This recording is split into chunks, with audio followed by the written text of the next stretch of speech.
Hello. Hello. Our loved ones.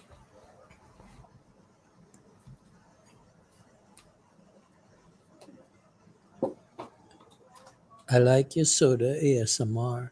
You what? I like your soda ASMR. Me too. It's intentional, actually. It's to start the time out with a white noise recentering sound, and I want soda anyway, so it works. Yeah, yeah, works really well. Hello.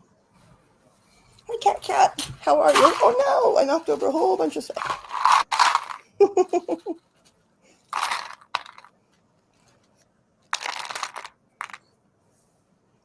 Let's fix that.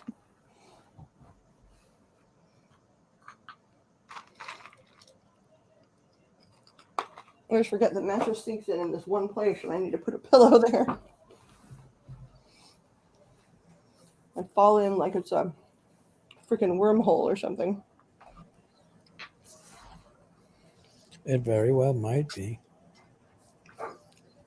Hold on, I'm turning you up. What? I said it might be. Wormhole. Well, that'd be nice. Could go in and go to the islands just through this hole in my bed. I wouldn't complain. How was your day, Miss Cat? Thank you, by the way, for being there last night.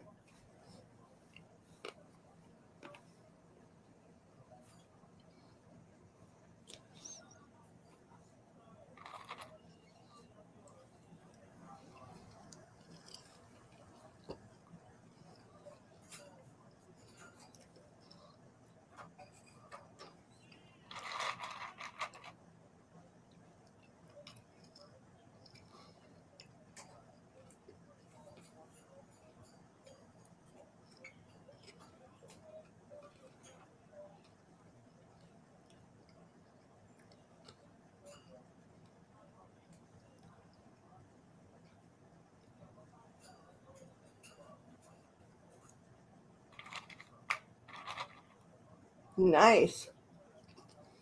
Good. So you're feeling peppy, or at least peppy adjacent.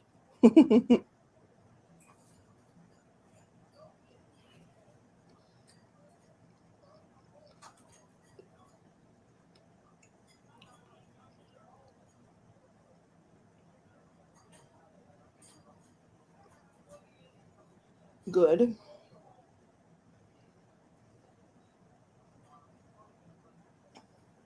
Good, good, good. I heard from Pix earlier. She's working on setting up some stuff on her TikTok.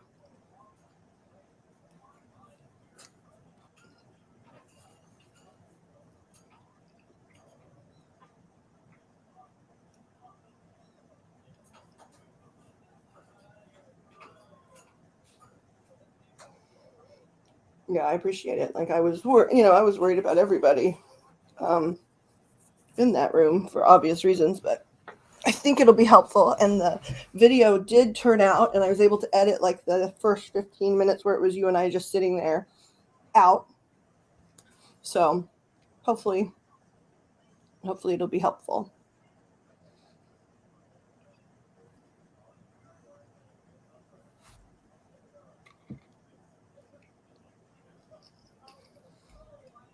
So I'm thinking if it stays quiet around here, I might just set up and do like a live um, pick a card, because then I can take input from you guys about what you want the pick a card to be about. We could hang out and I could shuffle and you know divide the piles and all of that stuff. Yeah, that sounds good. Wolf sent me a little note as well, so I don't know if she saw the footage or if she just heard. I mean, she seemed like she said to me that she had just heard feedback.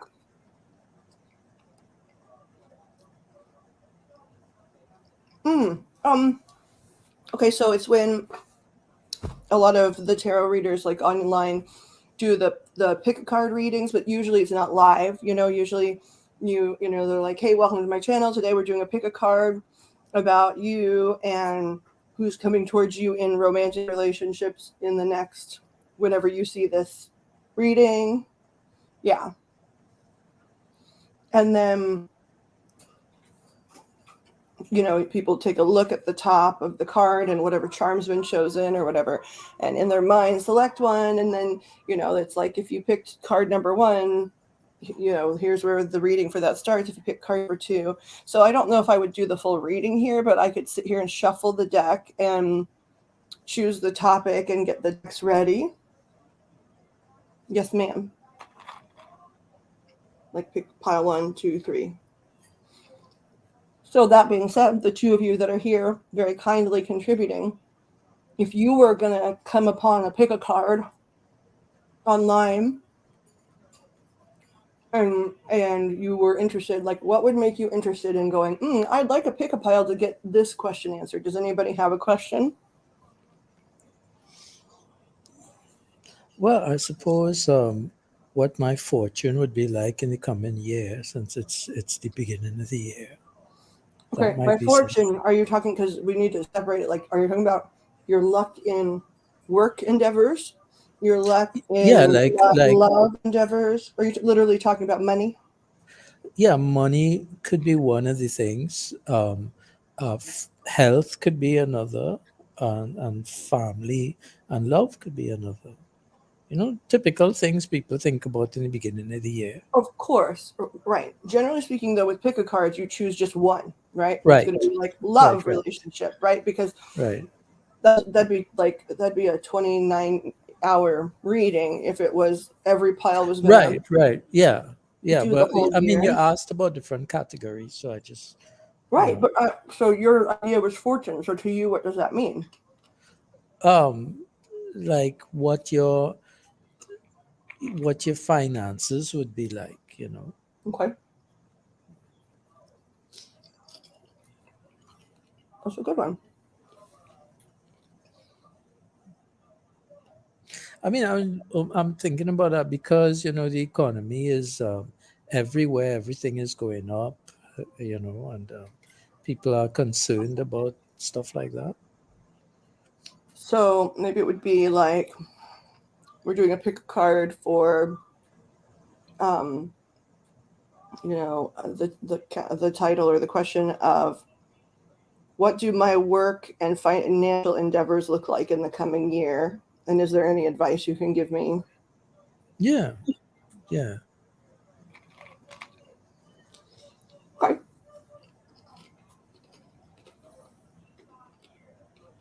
Does that make sense? Totally.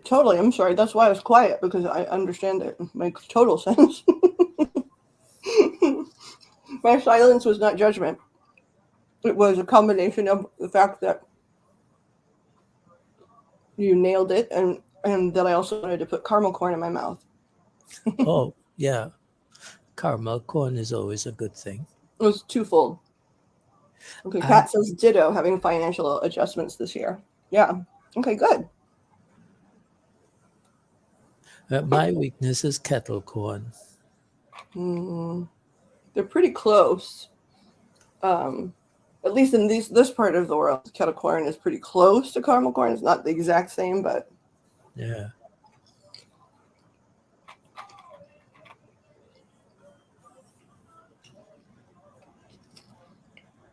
Is it really different where you are? I don't know, because I haven't had caramel corn. At least I don't think I have. I don't look great, but this is caramel corn. Okay. Yeah, kettle corn looks a bit like that, doesn't it? Mm-hmm. I think it's a different caramel. Kat says, did I say? Are you saying I said it wrong? Like caramel or caramel? Is that what you mean? I know it is caramel, but I have to sugar that starch. That's right. We got to add more sweet to the sweet. This carb needs more carbon. I'm wearing my Animaniacs ears. Oh, that is what it is. Yeah. because they were close by when I wanted to push my hair back to wash my face. And that entertains me. No, just echo.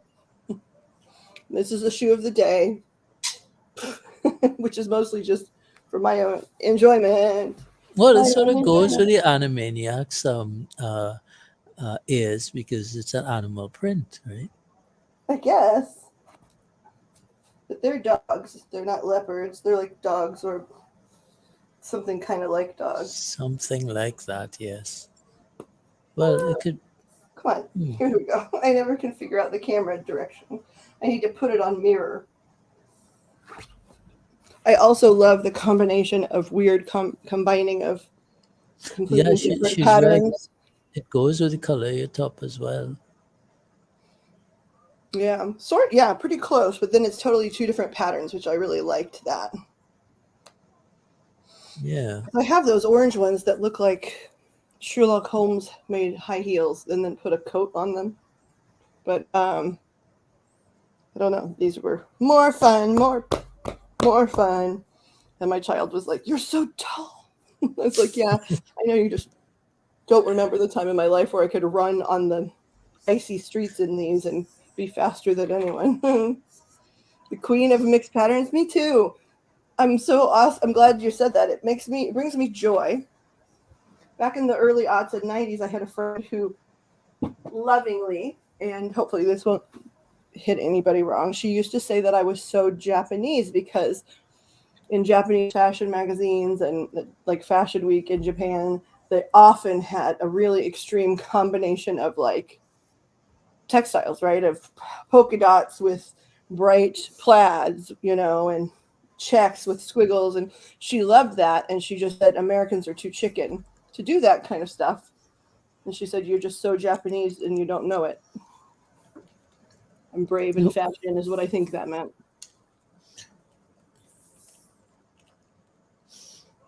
Yes. The colors go together, the more the better. that seems to be the thinking in parts of India as well. Usually they wear very, very bright colors. Yeah. But to me, that they look more coordinated somehow. Like they're complementary colors. They're all bright, right? And if there's going to be a pattern, it sort of runs throughout, right? It might be just a little edging on one piece, but it's the same fabric as the big full skirt with the pattern. Yeah, I agree. Yeah. It's like it's more harmonious. I look like But three certainly the colors. colors are quite bright. Um, in the West, you don't typically find people dressed in such bright colors. Well, I'd like to say it's actually my people, the Caucasian people, that ruin color in my country anyway, because and of course there's nothing that goes straight across the board for anyone, right? There's plenty of people from every group in the world that do whatever the hell they're going to do. However, at least in my neck of the United States, the people that where you're going to see beautiful colors, it's not going to be in a waspy area, right? It's going to be in a very culturally from another country area or Mexican American, African American, South American neighborhood. But it wasn't always so. I feel like that's a kind of recent thing because, like, in the 1700s and stuff, people wore, well, the wealthy people, they wore pretty bright colors. I don't know what caused it to change. Maybe it was like the Protestant ethic about, working Vanity. hard and not. I got I it. think it's, Keep going. maybe it's that. I don't know. Well, because Um, like I've been watching one of those shows, like the Escaping Amish or some. It's something like that. I've watched a few episodes of that, and they talk about the colors that they're allowed to wear. Like yeah. there's certain colors, and that's it. They have to be nature based, like sky colored, earth colored, grass colored, right? And it has to do with God's gifts are the greatest, and so you don't need to be more colorful than Right. that. The color was associated with vanity, maybe, or you know. Right. And those religious groups that sought refuge in America, they probably, a lot of them had that sort of philosophy. Maybe that's where it comes, but I don't know, because I mean, it's sort of similar in England as well. People don't dress as colorfully as they used to, you know. But Hmm. maybe it was that religious sensibility. Who knows? But like, is it like, do the Catholic countries in Europe, do they dress more colorfully, like in Italy and Spain and those places? I mean, I haven't really been there, right? But my Irish family, the pictures never seem to indicate that. Mm. From Ireland, right? The Catholic part of Ireland, I should say. Um, and so all I know about like Italy is like Italian Vogue, which is then influenced by the whole world. Then it seems to be really like calm, matched separates, that are classic, Yeah, and well matching. yeah. Well, it may not be a permanent thing, who knows? Color might Oh, come back. Joseph, I'm sorry I didn't even see you say what's up. Party people! I'm an animaniac. Well, I'm half an animaniac for my Halloween. It's my animaniac ears, so sort of like dog. They're my dot ears from Halloween. Halloween! I've got bunny ears. Just like I've got a lot of kitty ears, but I'm not sure what the animaniacs are, so this is that. These probably Yeah, could be bunny ears, but they would I'm be not really sure tall. either. Well, their ears almost never stood up, right? Their ears flopped to the side, so I'm not sure what the animaniacs were. But if these were bunny ears, gosh darn it, they're tall. They're really tall.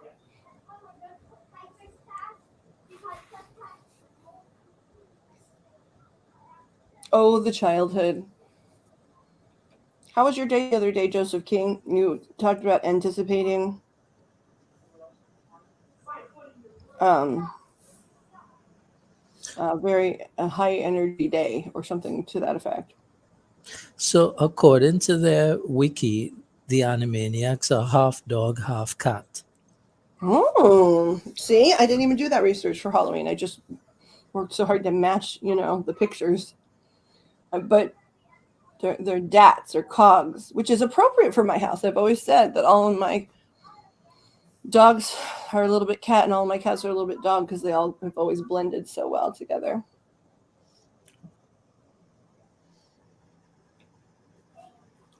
Oh, there was in the original? I don't remember it, but I believe you.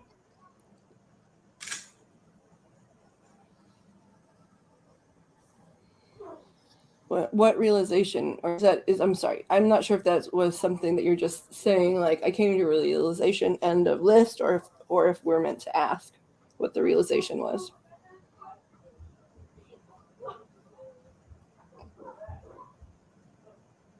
No, you can't compare. If you're planning on moving forward, and not if you're planning on meeting her completely as she is, and letting her see you completely as you are. You have a cat dog costume too?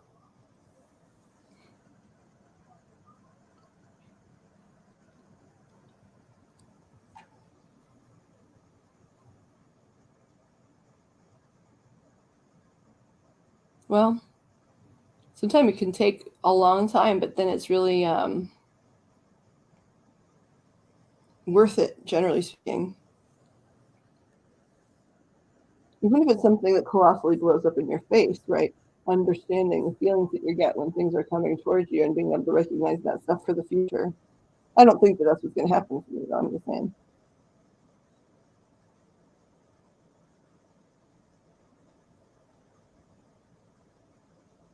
Is it for your cat and dogs to share, or is it like where you are half cat and half dog?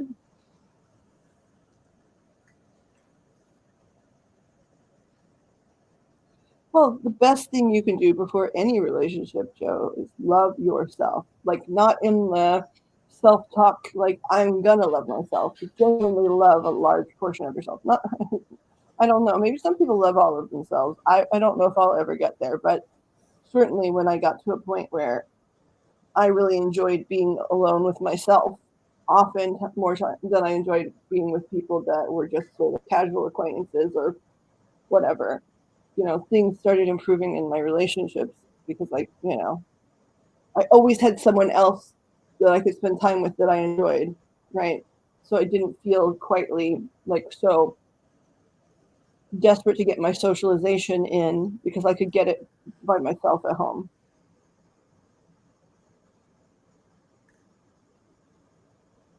The cartoon. Oh, cat. Okay, cat dog. Yes.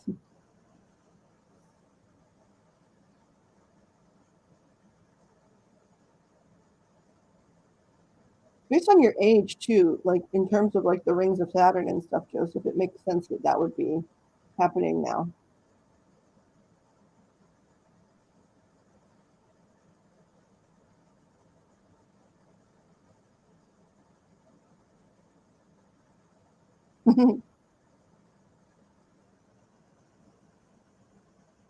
I'm picturing differently.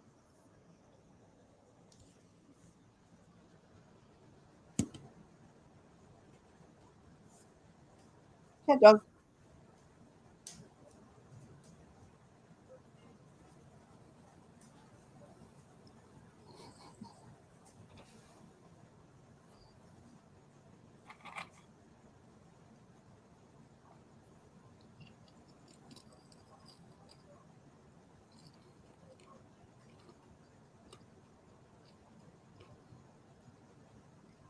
Have you pinpointed which part of yourself you kept hidden?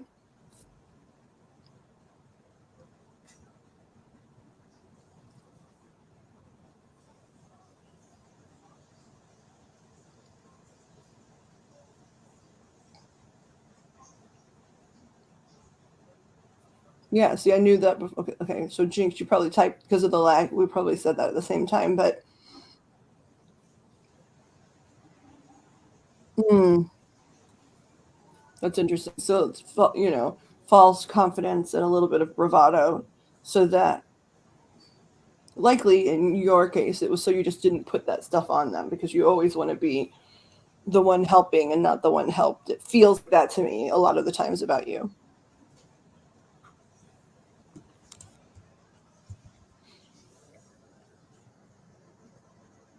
But partners want to give things back. Like they're like, just let me give something back. And I love you too. I want to take care of you just as much as you want to take care of me.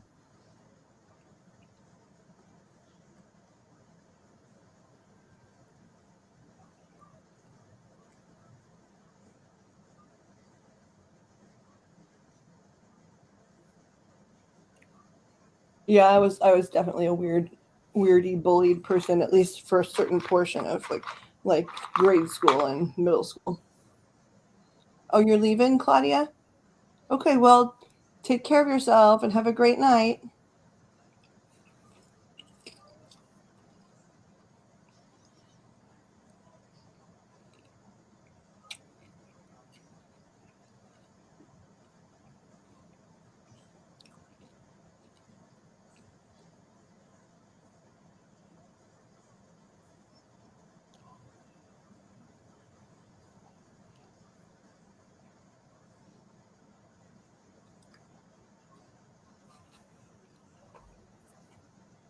Hi, Pix.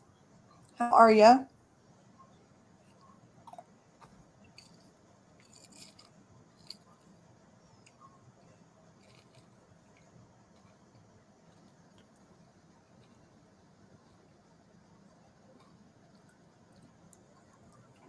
Make it to what?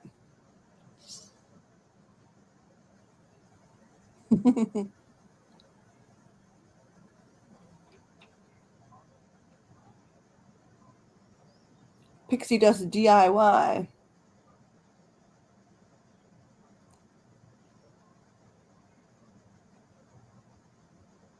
Yeah, I think I did.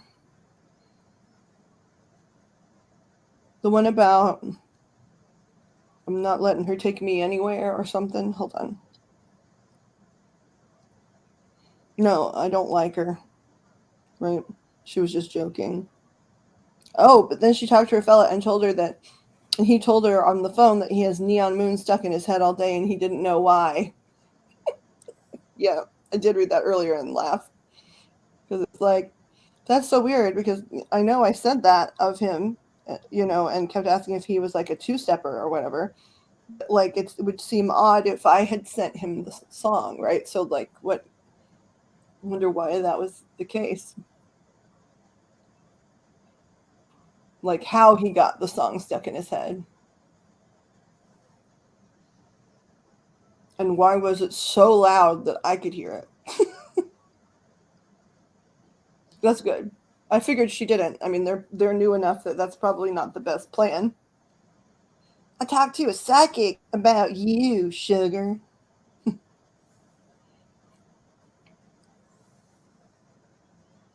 Mm, that's pretty direct for a kindergarten teacher.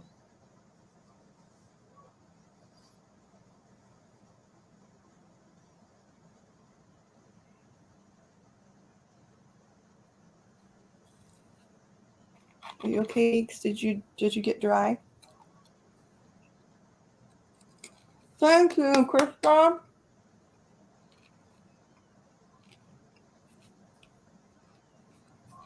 Well,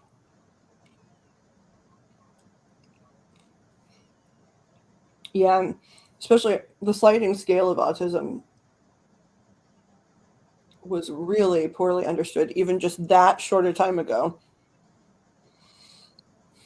Um, Unless you were like the old fashioned version of someone who had autism, right? Which had to be a really extremist, um, very specific case with very specific, symptoms that showed, right? They didn't claim take time to understand it, or even many people acknowledge that that could be a reality. It'd be like, no, that's not an autistic person. This is. Um, that's not the case at all. Well, I kept looking actually, Pixie. I kept checking my email because I'd love to read her essay, but it hasn't come in yet. But I'm sure she's still doing homework based on when she turned up the last few days. It's been like right around this time or a little bit later.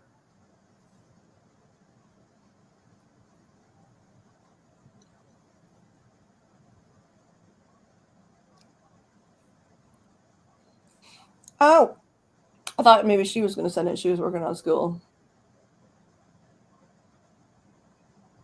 Oh, I answered you, didn't I? Or did I just answer you in my head?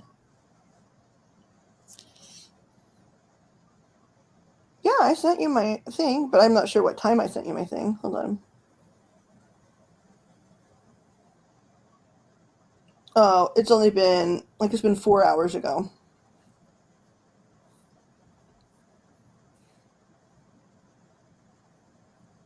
Yeah, Asperger's. Um, yeah.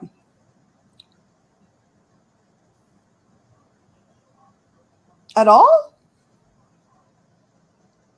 That's so weird. That's the weirdest. Look at this.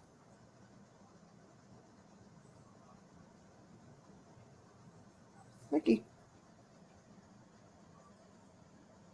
So Ashton said, Plucky, right? Krista had to write essay. Here's my email. LOL at Neon Moon. Isn't that crazy that you didn't come through? Is the weather there real bad?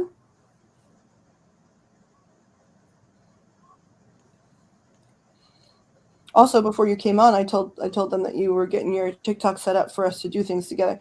And she's Pixie Dust DIY. You are you are Pixie Dust DIY.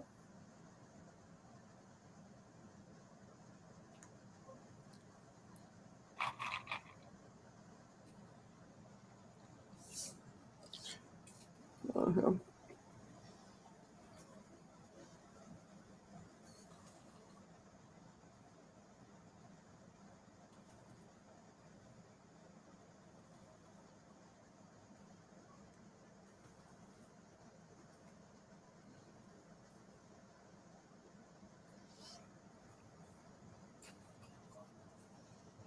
Well, people, according to this thing on the internet, there are lots of people in the past that they now believe were autistic, including like Hans Christian Andersen and Mozart and Michelangelo, Isaac Newton. So a lot of creative and famous people were on the spectrum. Yep. Oh yeah. With Mozart, you can hear it, and when you read about him socially a little bit, you can hear it and see it for sure. I'm sure those other people too. I just haven't read as much or gotten to know as much about them. Yeah. Found this site that has 30 famous people with autism. I'm going to send it to you. Well, of course, we all know my favorite is Temple Grandin, but I love her. But she was also a really early autism warrior. She and her mother and her aunt.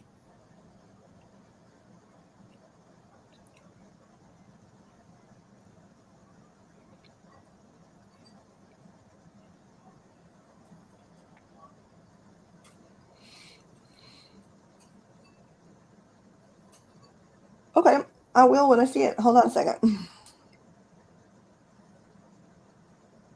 Hold on. Okay, this is the essay that Krista, Pixie's daughter, wrote for a class assignment. It looks like English 101. And I'm reading it because it's going to be too emotional for Pix. Okay, so here we go. My grandmother reminded me of a sunflower patch, bright, beautiful, and full of life. I couldn't resist being fascinated by her presence. She was so strong and motivated. My grandmother taught me 3 important life lessons before she passed away: to never give up, it's okay to not be okay, and I won't always get what I want. My grandmother's name was Margaret Louise. Some call her Maggie Lou or Marty, but to me she was Mama. She was short, I would say 5'3". She always kept her hair cut shoulder length. Her hair wasn't the typical gray you see on older people. She had blonde hair as bright as the sun. You could get lost in her big, beautiful blue eyes. She was kind and funny and would do anything to make someone laugh. Well, that's sure true. She was the glue to our family. She kept everyone in line and was not afraid to let you know what she thought. One of her best traits was that she was not a quitter. I can't count the number of times I would run to her when things got tough. She would always give me a pep talk and explain that quitting was not an option. There was something about listening to her soft, fragile voice that would brighten my mood even on the worst day. When I wanted to give up on anything, schoolwork, or even being an adult, her voice would play in my head, telling me that we don't quit in a stern yet sympathetic voice. She would say, "Winners never quit, and quitters never win." This quote sticks with me today as I write this essay. Mama suffered from depression most of her life. She didn't have the best of situations growing up, and depression seems to run in my family. And even when I don't like to admit it, I also suffer from depression. I watched Mama over the years have breakdowns. She was drowning in sadness. She always tried to hide them from us, my mother included. No matter what, she always found a way to break out of her depression and try her best to be happy for us. She was powerful when it came to her mental health. She was a prime example of how it's okay to not always be okay. I'm thankful she was strong enough to fight on the bad days, teaching me this lesson without even realizing it. In 2016, she began to get sick. She would have fits of coughing called paroxysmal coughing. These fits would be uncontrollable and painful, causing her to lose her breath. She made a doctor's appointment that I was unable to attend because of work.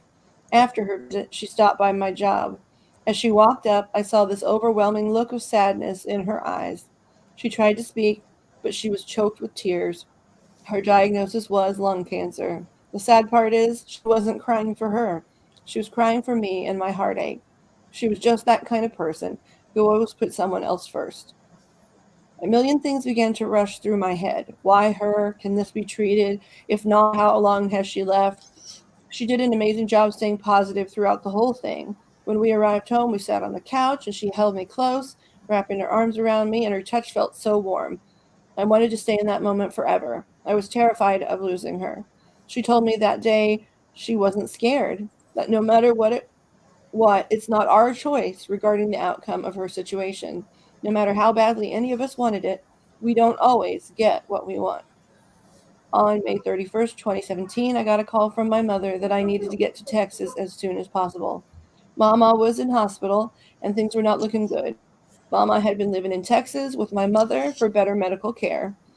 When I arrived at the hospital, she was hooked to machines and IV lines all intertwining and tangled amongst each other.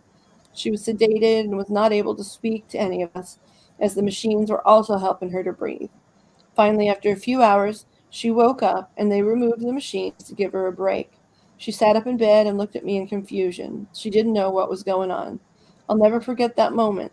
That was the last time I heard her sweet, soft, heartwarming voice. Her eyes were a beautiful blue, and I saw them begin to fill with tears. She realized if I was there, things were declining. She told me she loved me one last time and asked me not to be sad and cry. She asked that I tell my children that she loved them. I promised I would and told her I would do my best to be strong. On June 2nd, 2017, around 2 a.m., my mama passed away. The room filled with sorrow and the horrific cries of my family. It was a sound I will never forget. It was in that exact moment that I realized that we don't always get what we want.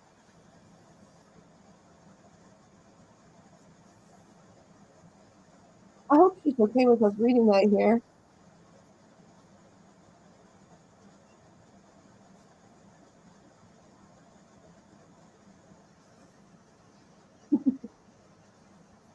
So if she decides she wants me to take that down, you gotta let me know.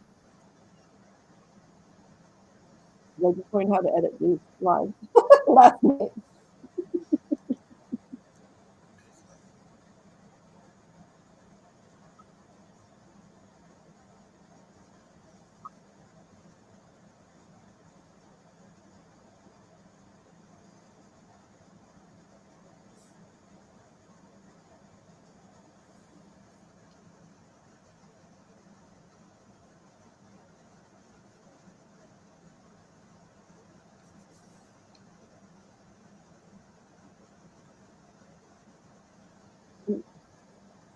Yeah, it is. I'm getting edits from her. I'm getting edits from Maggie, which is really interesting.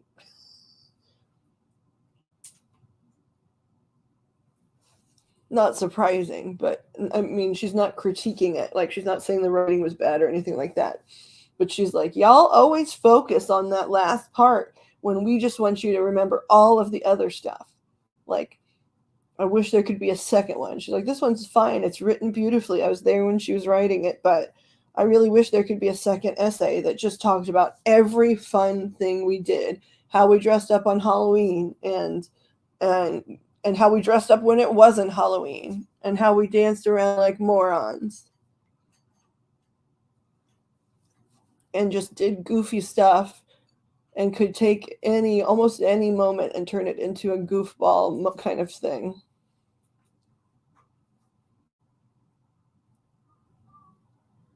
But don't worry, they all say that. Abraham Hicks once said, Jesus is so frustrated because Jesus, as a human, was a human person that, lived a certain way and was able to sort of stay in the flow of himself and the universe for the majority of his time here. And he's like, they only celebrate, like, he celebrate my birthday, which is not correct, timeline wise. And then the thing they spent the longest on in most Christian faiths is the handful of days that I wasn't in alignment with myself and my source, where I doubted things and I struggled and I suffered because of it. And that's so frustrating that you have literally a lifetime full of greatest hits and they play the two songs that suck. Bill Hicks has a joke about that, and he asks, if and when Jesus returns, do you think he would like looking at the cross? It's like it's like having a sniper rifle to celebrate JFK or something. Yeah, it's weird. It's a little weird, and um, I mean, I think probably he would like it in the sense that it's come to mean love and faith in a lot of cases, but in other cases not so much. It's almost like a warning that they wear, like a morality tale sticker of some kind.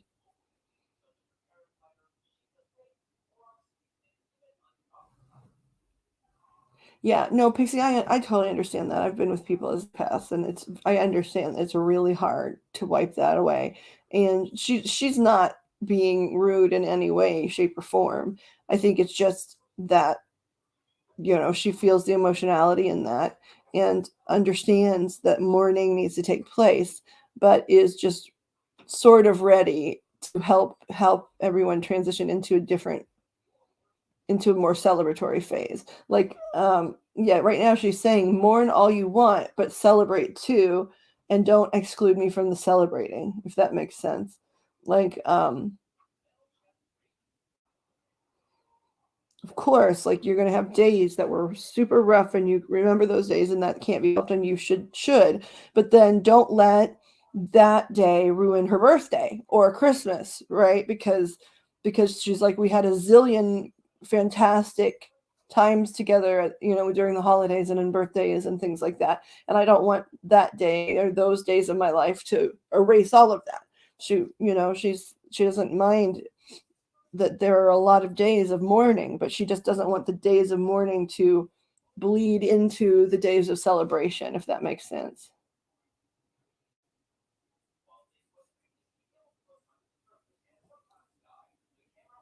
Yeah, I know you don't. I don't think the whole message is for you, though.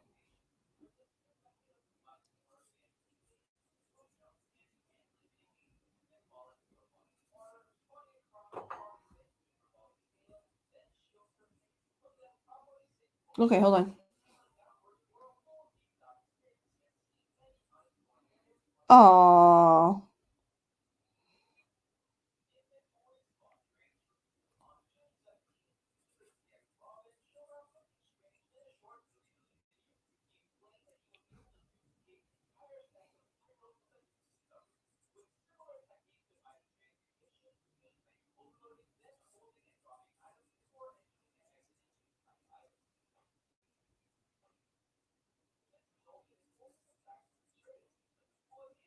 yeah, she's talking about how lucky was I to get to have this in my final moments. A lot of people don't.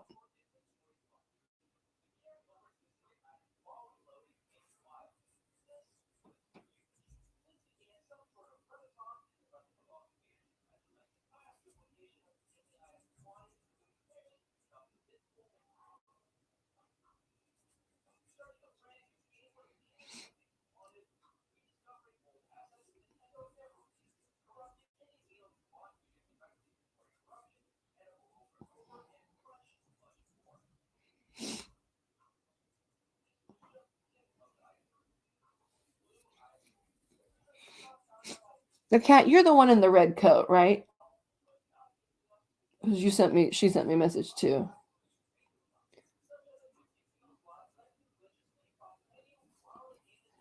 Have fun on your way home, but travel safe too, Joe.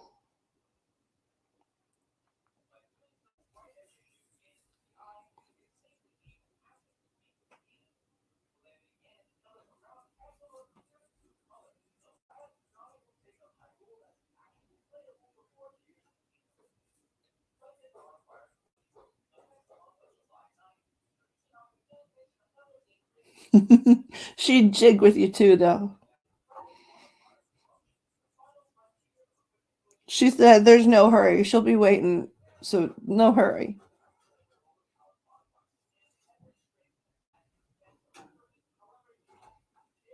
Oh, and that she hugs you all the time, but she understands what you mean.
It's a good one. I asked. I don't think you. So if you're back, you didn't hear me. I said, "Are you? You're the one in the red coat. Is that right? If you're not the one in the red coat, that's got to be one of your children."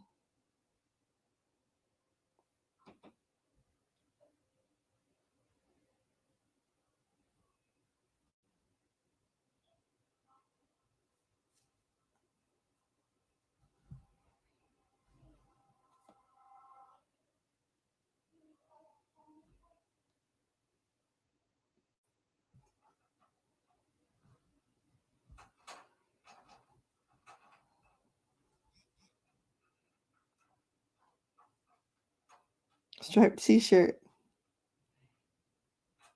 I should have. I should have known like the laugh, like the head tilt laughter. I think it's because I couldn't see the face as well. Can I show it?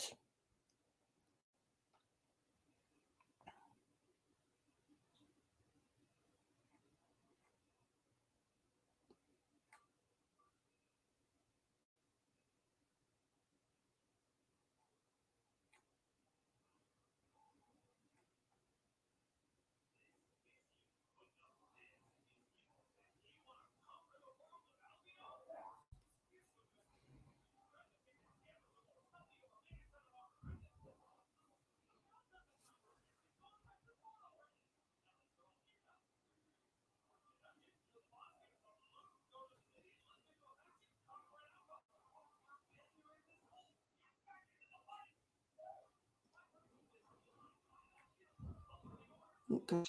I need to learn to set this on mirror. I struggle so much. It's dumb. Oh, my phone turned off. That's a beautiful thing. I'm sure her teacher is going to be like, ugh. The writing is good, and I wasn't ready for the emotional catharsis.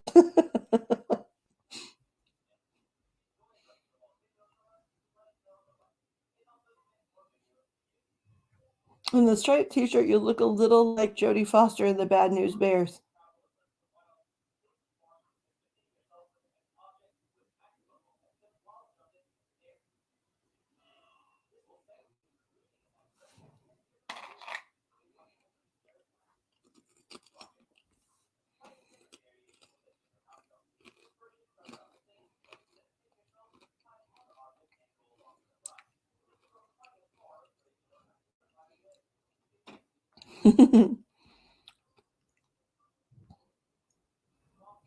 Yeah, but yeah, I should have if I had zoned in on the face, the laugh, the laugh should have given it away. The full body laugh. Mm.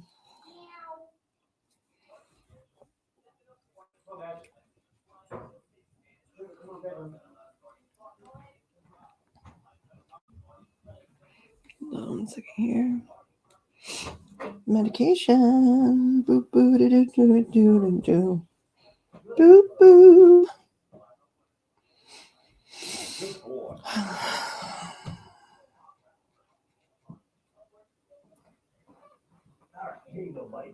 Why? What happened with Hayden?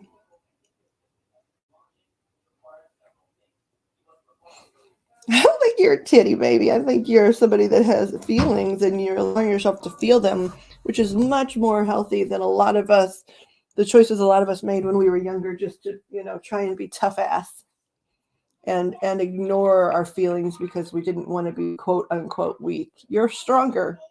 You're stronger now that you can, exhibit that in front of people and in front of yourself and not feel weak because of it. You're stronger because you can do that. Hold on, I'll be right back. I do not have water.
Aw, I'm about to tell you that that's fantastic, but not because I want him to miss his twin.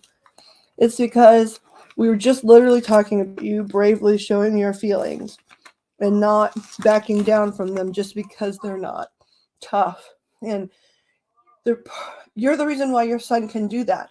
He can healthfully process his feelings. He can talk to you openly about his feelings because you haven't made them a shameful thing. You've made them a beautiful, important, lovely thing.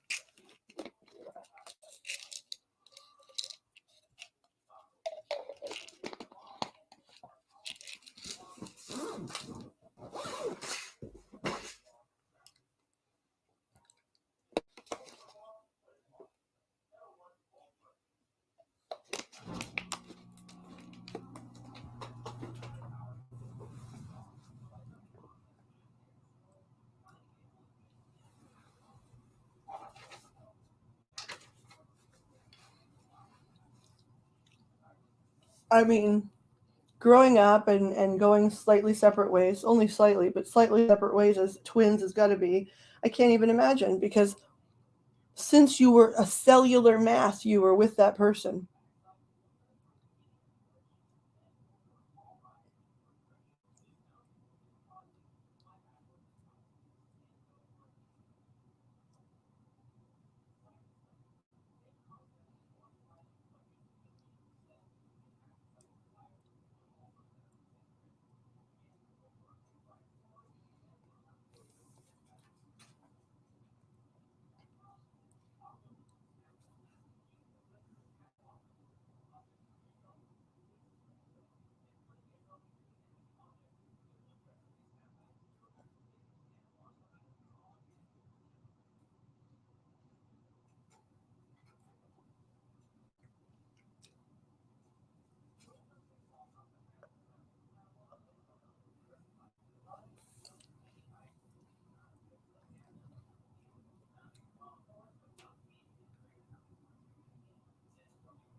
Well, they're different halves of the same coin, right? Totally different perspective, totally different image. And so they are going to argue about all the little shit, but they're still the same coin. Uh oh, how did that go down?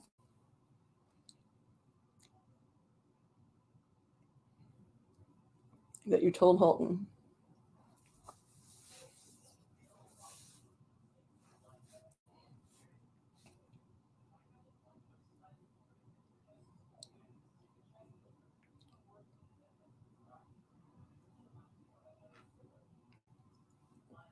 Good brother.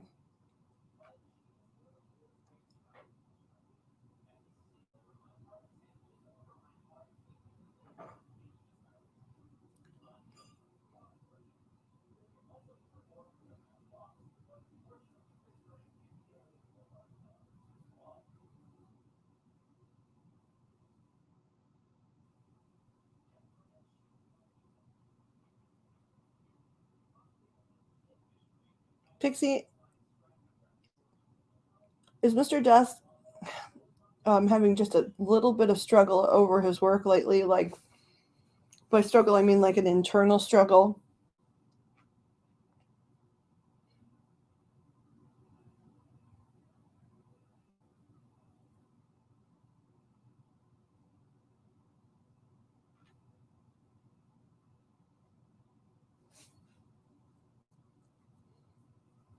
Hmm. His dad just popped in, and it was primarily like he just popped in real fast. And it was like, um, told him he's doing the right thing and that he's proud of him. And I keep hearing slow and steady wins the race, and I don't know what that is either. So that's why I asked, because, like, I don't really know what the issue is. I don't know if he's just feeling like unsatisfied, or like, he wishes for more career advancement or something. But his dad popped in to give him an attaboy.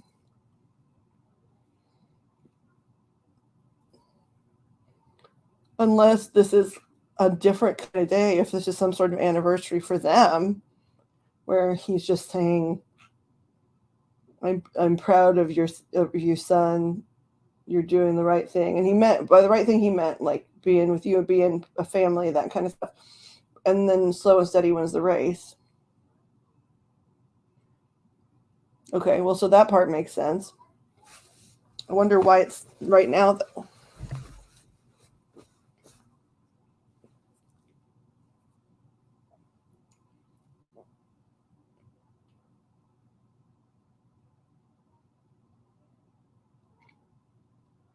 Did he anticipate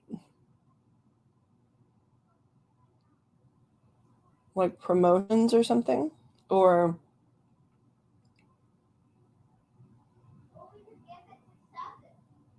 I mean, it really also could be like it's an anniversary, like it's the anniversary of his dad's death or something, or the anniversary of a time something, and so dad just stopped by to denote the day and wanted to let him know, I think you're being a good man, and I'm proud of you, and don't forget, that impatience, slow and steady wins the race. Don't be so hard on yourself. I don't know why he just stopped in, because I started hearing him like when you said like my babies are good humans.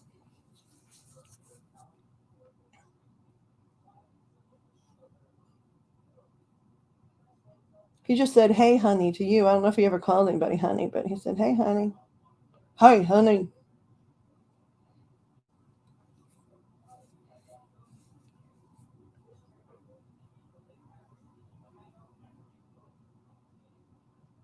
Is it something about mama this time of year?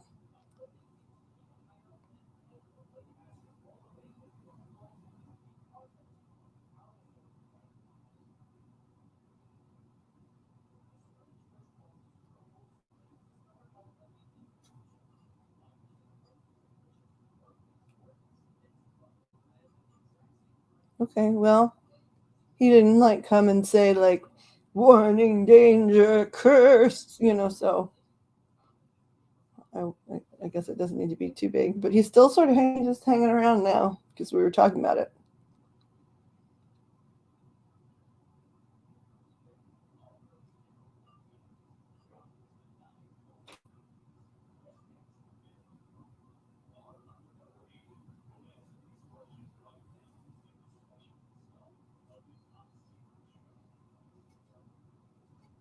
Dope cook. Like meat cooking dope? Or do you mean good at cooking?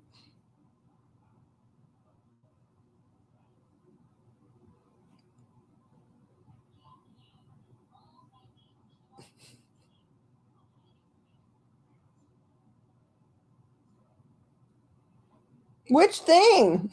You just said yes. Girl, I hope you mean you were drying weed or something. Or he just had you, did he have you mixed up?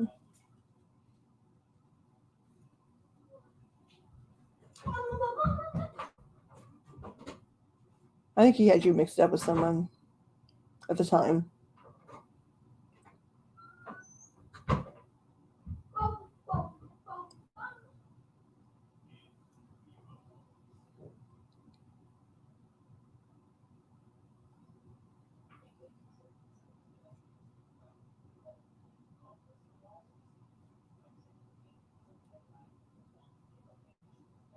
Right, that's what I'm saying. I think he had you mixed up, like with some story from some other not great female that Mr. Dust knew. You know how he's a man of few words. He went like, yup. I don't think he changed his mind. Well, maybe at the time, I don't know. Maybe at the time he really didn't know, but now he knows, that he had you confused with someone else.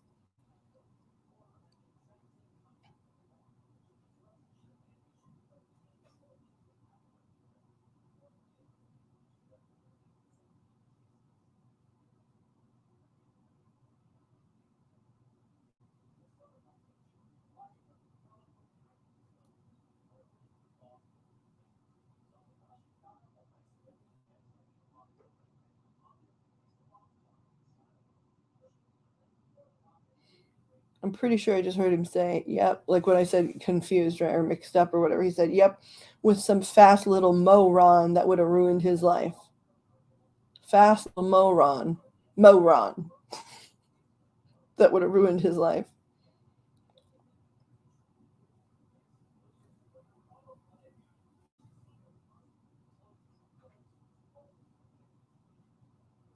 Yeah, I mean, I remember all that because when we all, like, I've talked to him with you and Jim before. So I remember that part. Is that who the fast little moron was? Moron.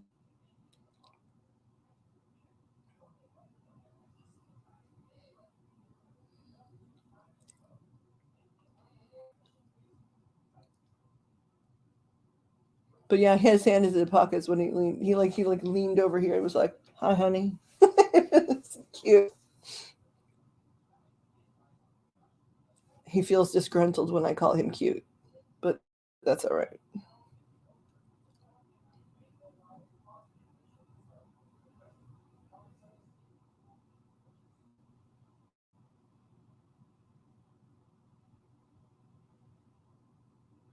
He told me when I said that he's disgruntled when I call him cute. And he said, "I'm not the little idiot that's sitting in front of the whole world wearing this kind of shit." He's very friendly, by the way. He's not being mean, but he's funny.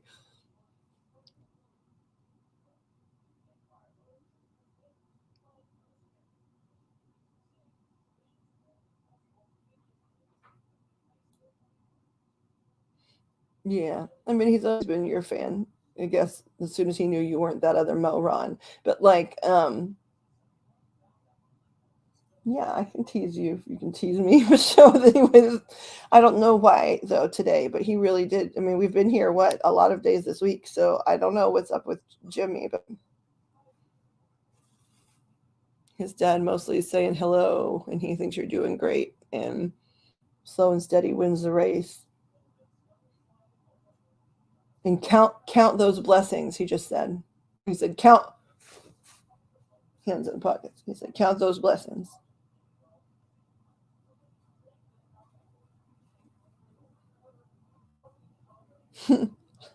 count count those blessings, you'll find you'll run out of fingers and toes.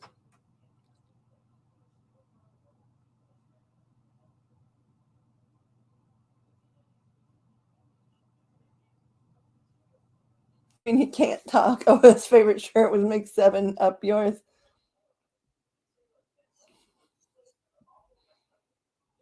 Count those blessings, you'll find out you'll run out of fingers and toes. I've never heard that one.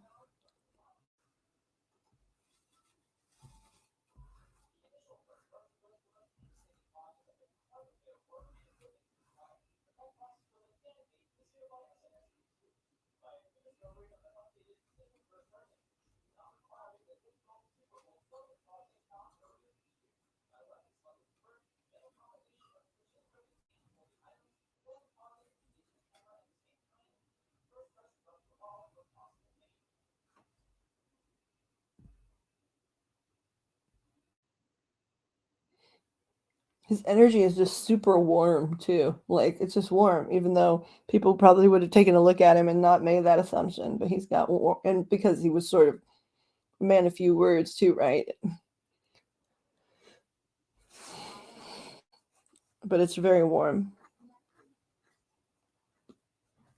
And he said it ain't because I'm in hell either.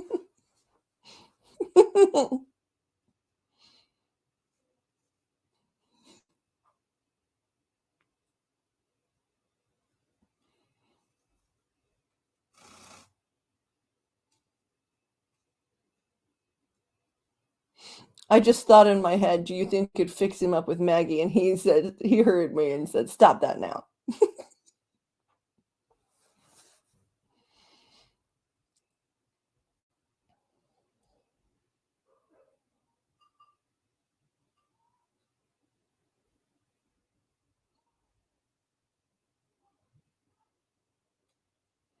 Well, ask, because if he's still here, he'll answer. He'll answer you.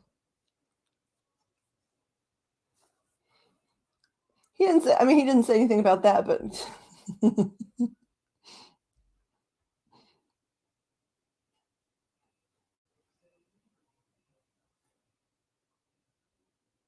shoulda, woulda, coulda. I don't know.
Are you reading it or hearing it or whatever?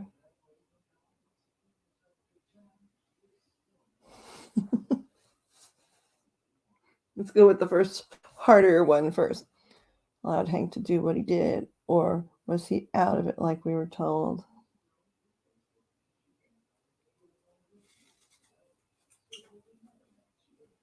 Okay, he was using words before, and I'm getting pictures. Was this something about was this about someone took something that they weren't supposed to take?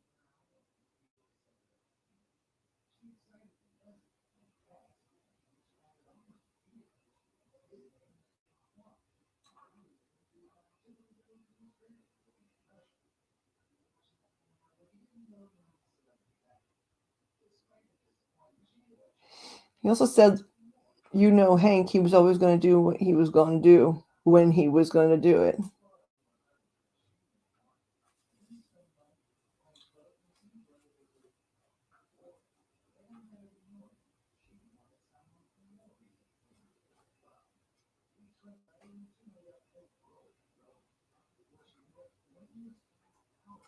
The gist was the only one that could stop Hank from Hankin is God, and God don't interfere in that way when we're here.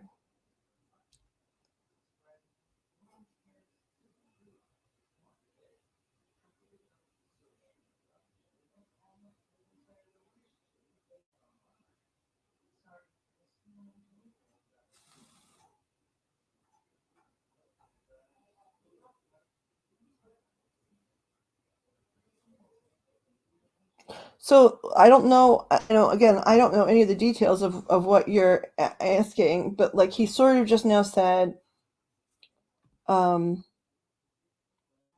gist was, I sort of just stepped aside because what the hell could I have done to stop that, in my situation? So I don't know if that means like if he was older and frailer and he had it, and this is the picture I'm getting, but I haven't gotten words about it, right? But like he was older and frailer or something, and he had a fair idea that some no good stuff was going on, but he didn't know what it was, and he didn't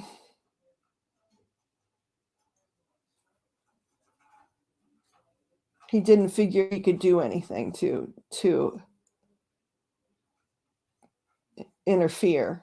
Does that make sense in context?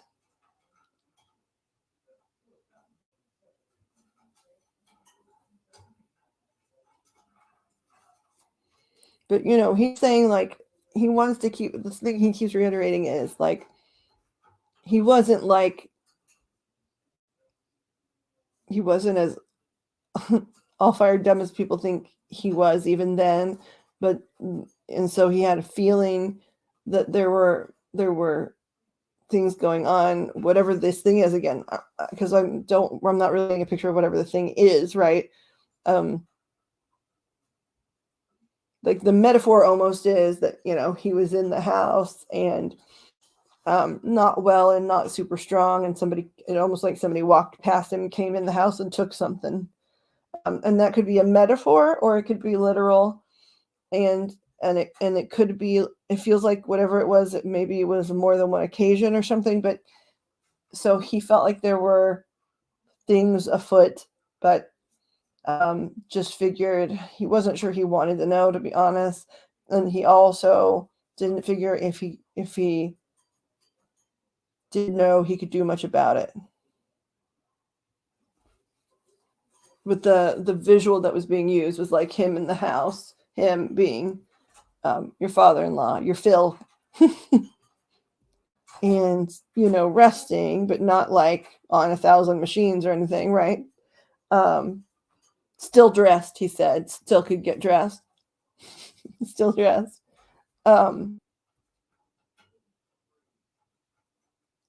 But like it's like there was goings and comings with this person, that Hank,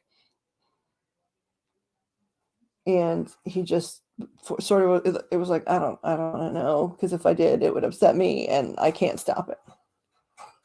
So now I want to know, are you allowed to tell us?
If you're about to tell me the documentation, he just said I didn't sign nothing.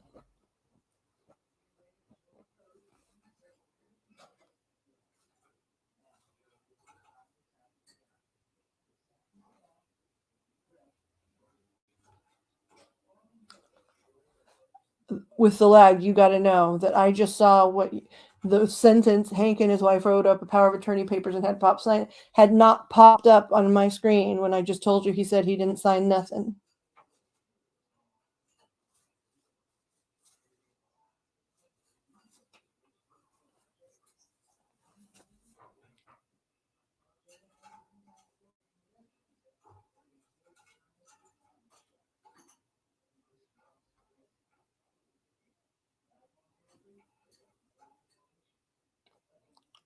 Did she visibly see him sign it? Because he's now said about 4 times I didn't sign nothing.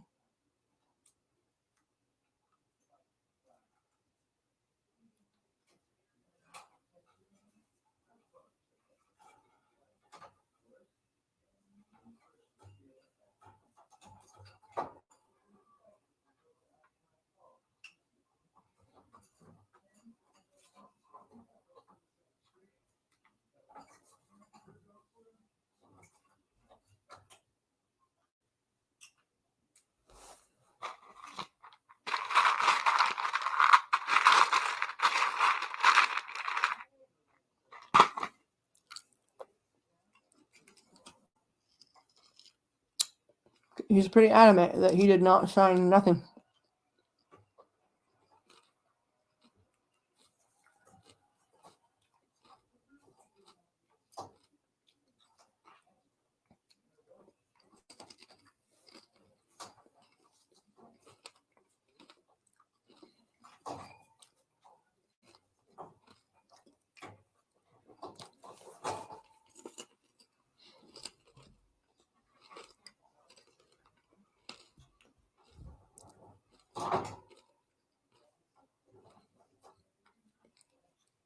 say he seems to think it would have been less than that, but he's still saying it would have been something that could have been, useful. But he's seeming to indicate it would have been a little less than that. Like, you want to give me a number to be helpful? He thinks 17 at the most, but it's nothing to sneeze at. Hello, Annabella. How are you?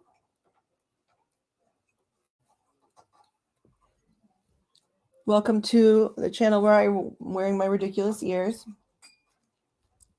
Thank you for stopping by.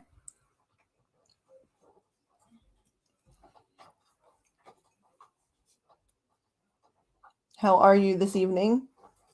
Night, morning, wherever you are. How are you at the moment?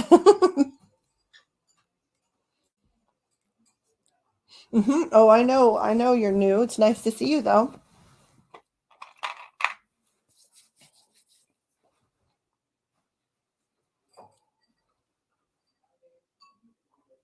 In Australia. Yeah, that's probably why I was having a hard time figuring out what time of day it is.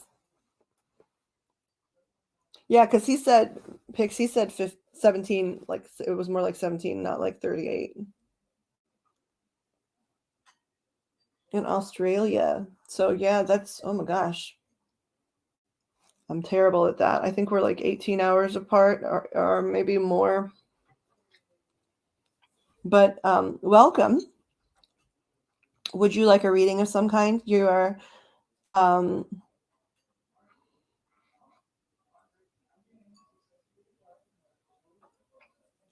new to the channel, and all new to the channel people get a free read. 6 in the evening. It's 1:20 a.m. where I am. I'm in the States. So yeah, that's 12. 18 hours. You are in the future. You're in the future, Annabella. Okay, hold on a second. General, hold on a second, darling. We've been kicking it because please meet everyone, y'all. This is Annabella, and this is a group of people that hangs out here a lot. So please meet everyone. Pixie and Joseph, and Kat is around here somewhere. Joe Black is another voice that appears on the channel here. Hello. There's some other folks that come in and out. Let's see here, General. This? No.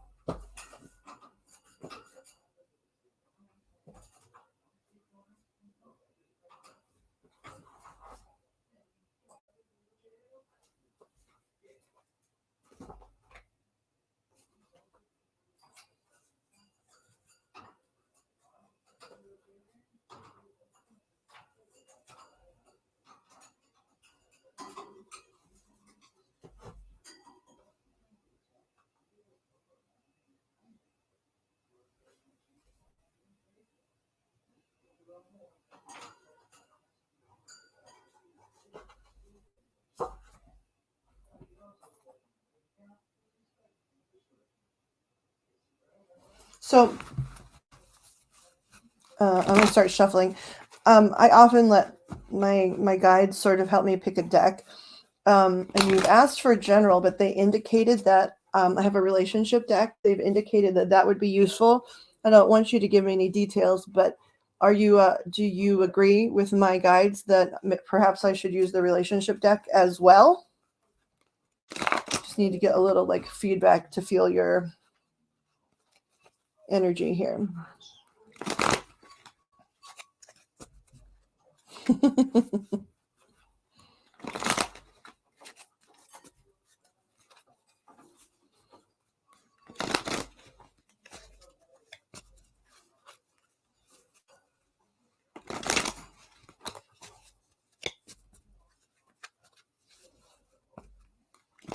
You agree? Okay. All right. So for you, they indicated the Good Karma Tarot. That's where we'll start.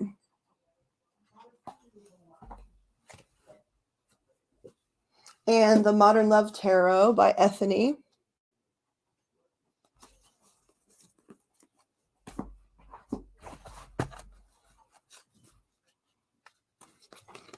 Okay, spot on. Okay, so I'm gonna just pull a few from the good karma because it's the first one they said yes to, and then we'll pull some from the relationship deck.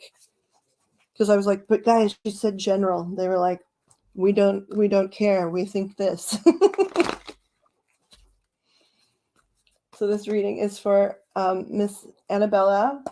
Guides, I'd like to ask that my archangels, angels, and guides come forth to help make this reading as clear and understandable as possible. I'd like to ask for Annabella's archangels, angels, and guides to come forth to help contribute to this reading and make it as understandable and clear-cut as possible. Please help all of the information be for everyone's higher and greater good, useful to Annabella,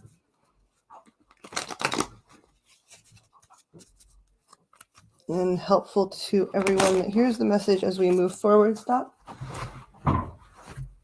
2 more shuffles, okay? 1, 2.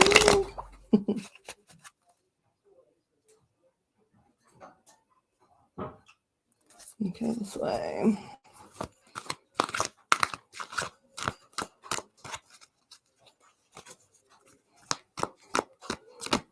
The general reading for Annabella. These are the first cards dropped.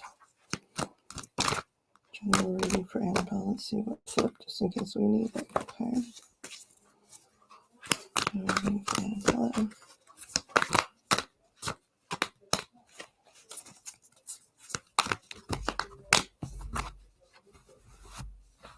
Oof. The first card out of the non-relationship deck is the Lovers. That's interesting.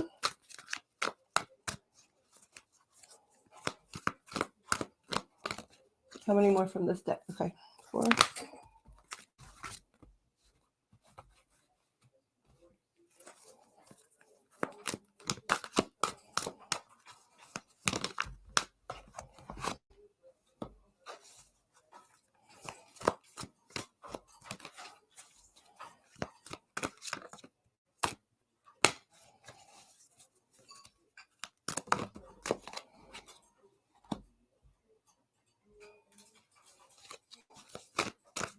And there it is. Okay.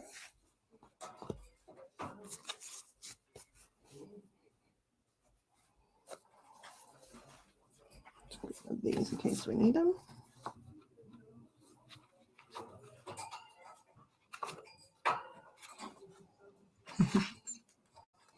I'm slow. Please enjoy the company around here.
Okay.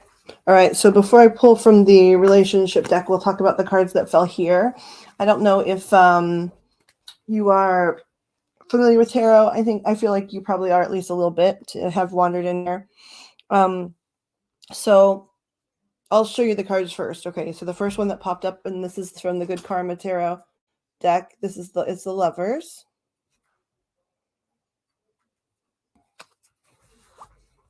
The second that came is the 8 of Cups.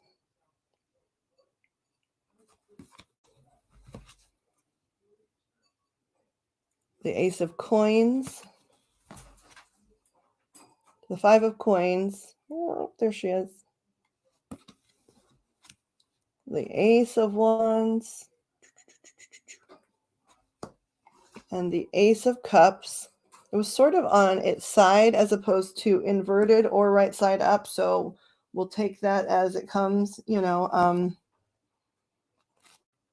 as it comes along in the reading.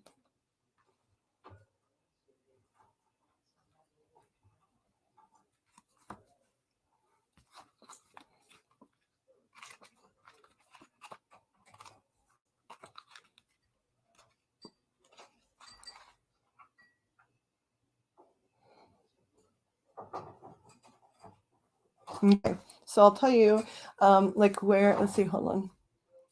Hold on. See what we're saying here.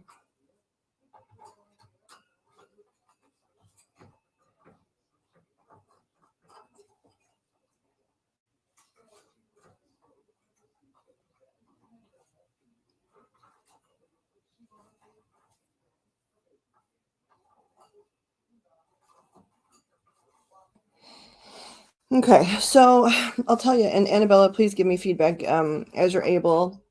You don't have to give me any information, but just sort of yes, no, maybe. So I know if I'm on the right track, because if I'm on the wrong track, they're always right, and you know what's going on. So it would be a matter of me figuring out how to interpret what they've sent. Okay, what I'm seeing here is sort of, to put it sort of nicely, and maybe you don't need it nice. To me, it looks like you're at the end or nearing the end of a relationship.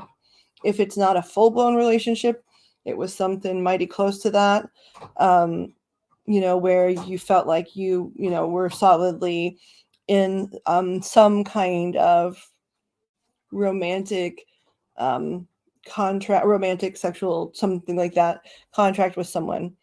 And it's about it being time to walk away and invest more in yourself. And that, so the cards are sort of saying, there's a thing that's either ending or you're being advised to end it. Okay, that's other people talking. Okay. And that there's almost a feeling of, gosh, it took me so long to get to this place. Now I feel like I'm starting over. Do I really want to start over? This is a factor I'm weighing when I contemplate this. And gosh, it'll take me so much longer to rebuild. And they're sort of saying, no, not when you're following the complete truth of yourself. Sometimes when we get tangled up with others, we don't follow the stream that's meant just for us. We try to combine streams and we negotiate and make concessions, and then we wind up following a path that was meant for them and not for us. Okay. All right. It felt more serious than just casual to me, but I was I was writing my fence there, but so it's saying that like this is about walking away and finding something that's more suited for you, right? Yeah, sure, there's this whole stack of things here built up, but no one's happy, and especially the important one in your life, which is you, not happy, and it's time to move away. Then the Ace of Coins came, and it's about rebuilding, right? Rebuilding both a foundation of just stability and home, right? But also rebuilding a little bit financially, and feeling a little bit like, frustrated at the starting over aspect of all of it. There's also some aspect where, and I'm going to ask for clarifiers on this one, where some aspect of this is not just sort of cut and dried. There's something you're feeling left out of. And so I'm going to ask for a clarifier of what you're feeling left out of. 25 years down the drain. Okay. All right. So there's some aspect of something you're feeling left out of. Let me ask for a clarifier here. Is the clarifier for this? She probably knows what it is, but I would like to know.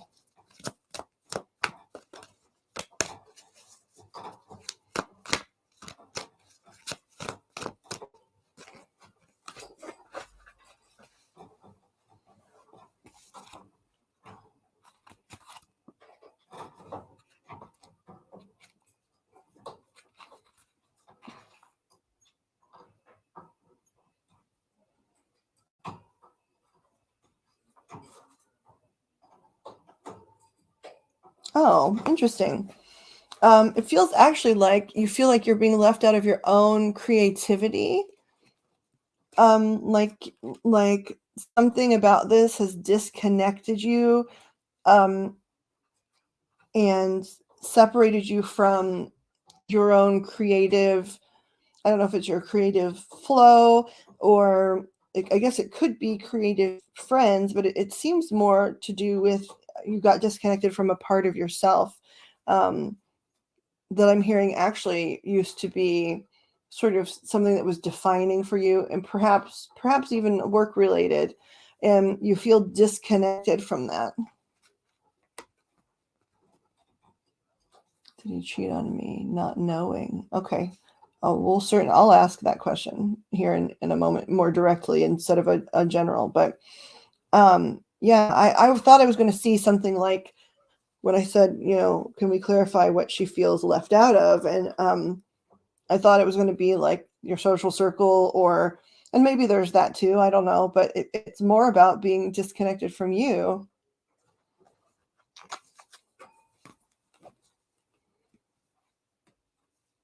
Okay, hold on here.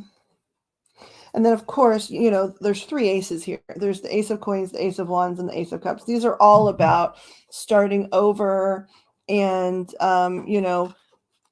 into a new flow of things, right? Hold on one second here.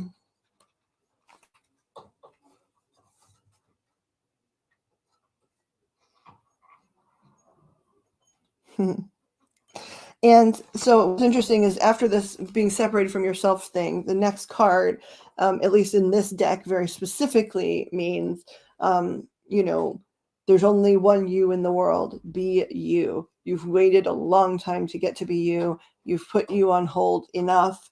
And there is a niche in the world, right? There's a spot in the world that has gone unfilled for a long time because only you fit it. And you have not been available. And so they're saying so far in this general, right? Gosh, we know how this feels, right? This feels like I have to start over and it's a pain in the butt and it's going to take so long because building up, everything that we built up together took a long time. But they're sort of saying part of the reason some of it took a while is because you weren't going with what was most natural for you a lot of the times. You were making negotiations, and so far they're indicating that if you sort of flow back into yourself, things are going to move so much quicker than you think, because you're able to be you. So you're not like constantly doing one step forward, two steps back because you're self-adjusting to fit or you're being adjusted by someone else. You can just keep flowing. The advice is also in terms of attracting people and experiences into your life. It's just be the parts of you that you would like to see in other people. So if you're trying to draw, collaborators for work in, or if you're trying to draw in a new social circle that's not sort of tangled up in the old stuff, if you're trying to draw in new social opportunities, like the fun kind, the relation, like the dating kind, or whatever it is, they're saying, if you focus very much on being the parts of you that just you love to be alone with that part of yourself, right? And you love when you engage in certain things. You love how you look, whether it's like that simple as you love how you look in red, or you love that you are super well read, whatever it is. If you really indulge in your downtime in just all the things that you absolutely love. You're going to find your people so fast because you're just going to be radiating you. And you've got to also remember that, the last time you were in the world, you were also at a different age where, you kind of hadn't reached that point in life where you fully embodied your you-ness, and at being a different, older, like a more mature person, you'll be able to sort of echolocate yourself much faster than you could have when you were youthful. And so, they just don't want you to be bummed out that this might take a while, because it's going to be so much faster than you think, because you're gonna be linking into the trueness of who you are so quickly, and recognize that really quickly. Okay, so I'm going to pull from this other deck because that's what they wanted us to do, so I'll shuffle that too. Let's see here. Find the last time.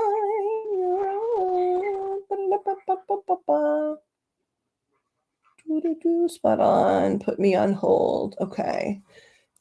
Let me do some shuffling here. This is for Miss Annabella. This is the second deck you guys chose for her general read.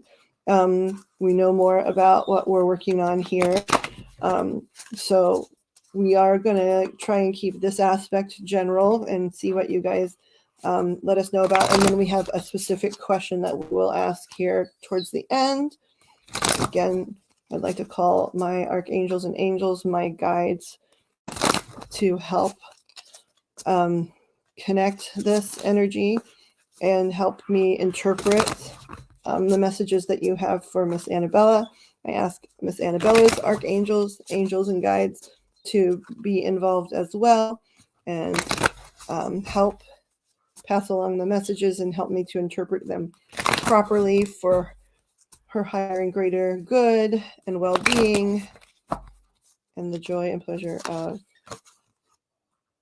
that one left out. Okay, everyone involved here.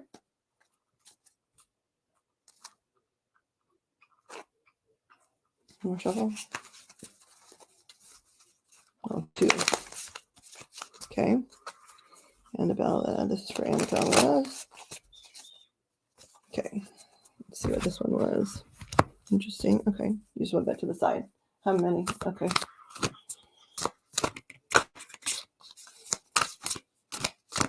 This is for Annabella.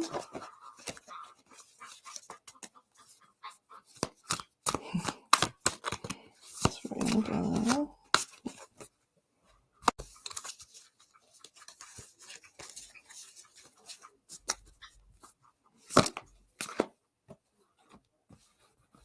Oh.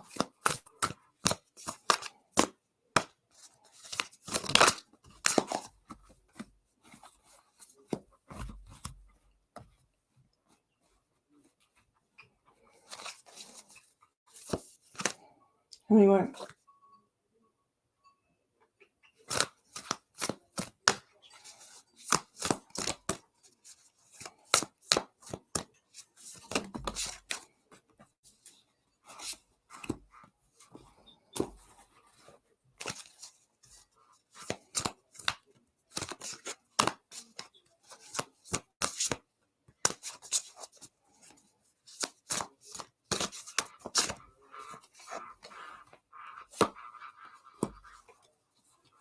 Okay.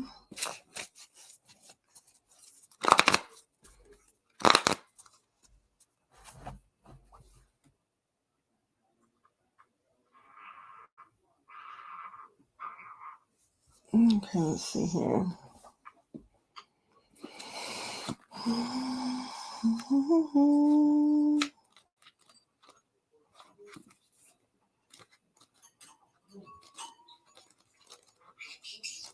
Oh, I hear you, baby bird. A little baby bird.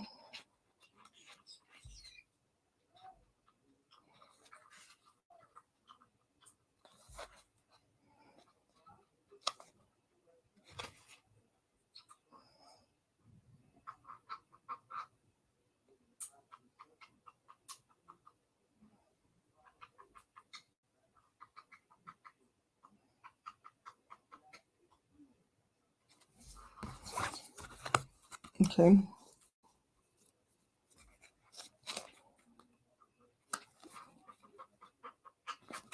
I hear you. You're being a duck, Birdie. I hear you.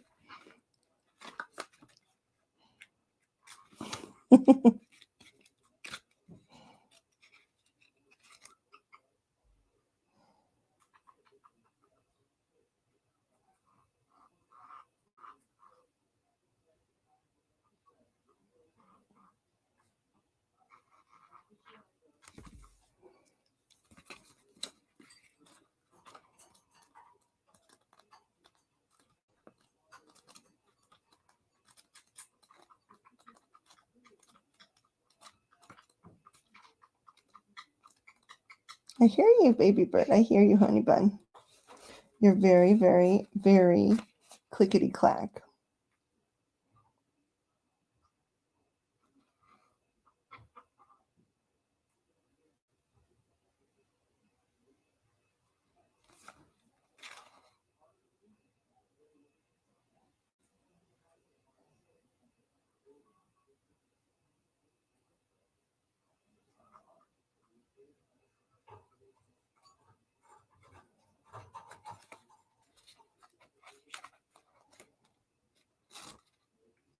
Lots of major arcana in this segment here.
Hold on one second. I'm so sorry. I have a child knocking on the door. I'll be right back with you.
Okie dokie artichoke. All right. Okay, so these cards sort of were more of the same in terms of the general reading, right? Um, they made a few specific statements, like okay, this one is the first one that came up, is Ace of Swords for this deck. And it says there's someone that might be trying to pull you back into your situation. I'm not convinced that necessarily this is your ex. It could be. I didn't ask for a clarifier because it almost doesn't matter. There's someone that is sort of saying, maybe you could work it out. I don't know if it's just like a delusional friend or maybe like a sister-in-law or something, but they're doing their best to lure you back, but not with anything, first of all, valid. Like they're not saying change will happen or this person will get better. It's just all about what you should be doing after all this time and all this nonsense. Don't pay it any mind. I'm sure you're not, but I'm sure it's irritating you, right? And the angels and guides are advising and saying, you're right. Anybody that's trying to pull you back into this situation has no real understanding of what was going on behind closed doors, or it's strictly a selfish thing because of something that they want. They're not considering anybody else, and don't listen to them. You've been smart to not listen to them. Keep not listening. Then you got the World card, which just sort of is an indicator of, you're headed back, baby. You were out of this place for a while, but you're on your way back. And so don't give up, because this is what you're moving towards. Then there was a consistent emphasis on self-care, right? Because the message seems to be over and over again that you were so invested, and you were such a good invested partner in terms of the marriage, at least in terms of the marriage itself as a business or a union or a contract, right? You were invested in that contract and everything that went with it. And you chose that contract over yourself over and over and over again. And now that you no longer have to, they're saying do all the things. They're advising exercise, but like they're not saying anything other than it's to bring you into focus of yourself. It's to make you feel healthier, stronger. I personally kept seeing something stretching oriented, like it looked like perhaps a yoga Pilates. Like it didn't look strictly yoga or strictly Pilates, but it looked something like that, where you could spend a lot of time almost not even exercising and more time. Sometimes meditation sends people running, right? And that's because the world has only presented one or two ways to do it. And, it's just connecting to yourself and your higher power. But, something that connects your body to your spirit is something that they're hoping. So maybe for you, that could be dancing, right? That could be joining like a ballroom dance club or something and going a couple times a week. It's something that makes you feel like your body is in flow with your spirit.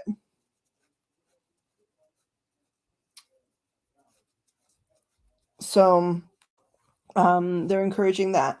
Then the Seven of Cups, this is the Seven of Cups in this one,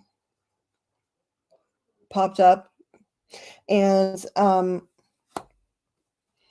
this one was about like the social circle, right? The social circle and I suspect it's about the social circle that you had as like a unit, and how it's sort of warning you that like the mass majority of those people have some sort of agenda, and it's not always about like trying to reunite you with someone or anything like that, but they all have their own reason for wanting to get you to stay on. And that's another reason why they're encouraging you to stay so connected to your inner self, and where your heartbeat and your soul and your thoughts just naturally lead you, and keeping it straight, because you'll be able to tell, as long as you're staying your biggest fan and able to keep focused, you'll be able to tell which ones you should keep because they're there for you. And if they're not, That was another thing that came up in this particular thing. If they're not turning up for you right now, when this is one of the, at least the biggest things that they have seen you go through, right? There might have been private things that they didn't witness very much of, but this is something that they are aware of, right?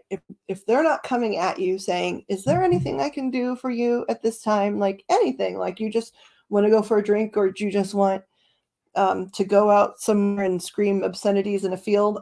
If they're not coming at you and making an offer of just saying, it's up to you, but I want to be there for you in whatever way you need, you don't need them. That doesn't mean you have to be rude. That doesn't mean if you want to see them occasionally, you can't see them. But they're just saying, separate the wheat from the chaff, keep the good ones. Don't worry or sweat about the other ones. You just mentioned you wanted to do what, love? There's a lag here, so I'm never sure exactly where the person that's listening is in the reading.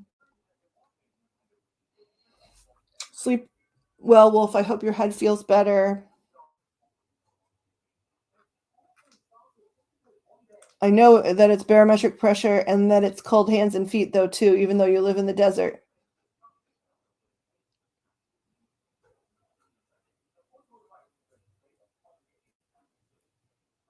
They're saying, Wolf, this is for Wolf, if she's still here, they're saying, get some lotion or oil or whatever, massage the heck out of your hands, like do all of the little pressure points very gently, right? Massage the heck out of your feet, doing the same thing gently, though, don't push it too far, and really, make sure they're moisturized and that you're working on the circulation for whatever reason. Okay, I'm going to move forward just because of the lag, but I would love to know what you wanted to do. I feel like maybe it was dancing, the ballroom dancing or something. Okay, so then the next card was the Emperor, which is the father of the tarot, right? But the thing about the Emperor that I think is important here, right, is the Emperor doesn't settle, right? He's like a master negotiator, and he doesn't settle for anything. He's not unrealistic either, though. So he doesn't come in saying, I have all the demands and I expect very unrational things and you will give them to me. No, he spends some considerable time being an earth sign and figuring out what is a fair deal, but that also gets him what he's truly needing in a situation, in any situation. So this is not exclusively like legal dealings or division of assets or anything like that. It could truly even just be about emotional well-being, but it's advice to figure out what your bottom line is on your needs. You're having your needs met, emotionally, spiritually, physically, literally, food, shelter, all that stuff. And once you figure out what your bottom line is, it's not negotiable because you've been fair. You've spent a lot of time figuring out for you what you need, separate from anyone else, separate from any other voices, just what you need. And once you have settled on that and you've given it a fair time of thinking, don't back down, because it's like, hey, I'm not telling you what I want or what sounds sort of fancy. I'm saying what I need is this, whether that's you talking to yourself or the universe or a job. I'm sorry that my bird scares people sometimes, but she's just helping. You're very sweet. I'll let you out in a minute. Okay. Then the next one, it was interesting because it sort of like went through a lot of different aspects of our psyche. Dancing. Okay, I thought it was about dancing, but I just wanted to make sure. Yeah, totally. But they're saying, I don't know why they're showing me pole dancing. I feel like maybe you have a friend that goes, or a friend that knows somebody that owns a studio or whatever. But they're showing that. They showed like going to like the ballroom nights too, and just learning to cha-cha. And I think that another reason why that looks so good, right, is it combines a lot of things. It combines the getting to dress up, whether it's like a sex kitten for the pole dancing class, or like sort of more classic feminine take for the ballroom class. But so it combines a lot of things. It combines the sort of self-care aspect of how you want to look and how that makes you feel and making yourself feel great. And then it combines some social aspects and the meeting of a lot of new people, and also getting your body moving and getting your creativity flowing back in with the music and all of that stuff. So they're showing that as a really ideal thing.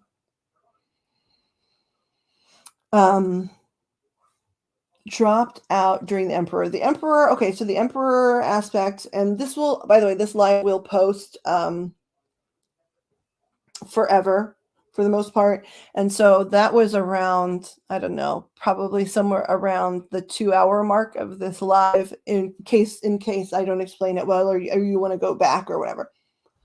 But the Emperor was just about figuring out your bottom line for your needs and your well-being, and taking some time. The Emperor takes a lot of time to think about what's needed and what's essential for, living a healthy, happy, well-rounded existence. And then and isn't hyper unrealistic about that.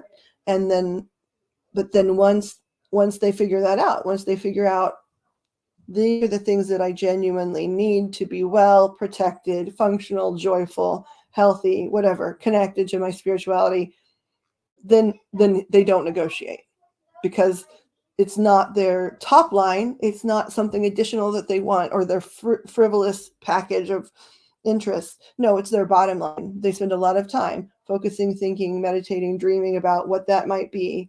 And once they figure it out, they don't negotiate. If that job doesn't offer the bottom line and what they need, they say respectfully, thank you so much. This sounded fun. I'm walking away.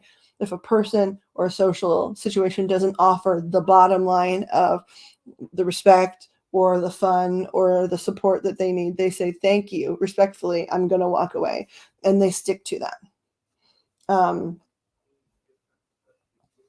Then what was interesting is right after the Emperor came the Page of Wands, which in this deck, this is the Page of Wands.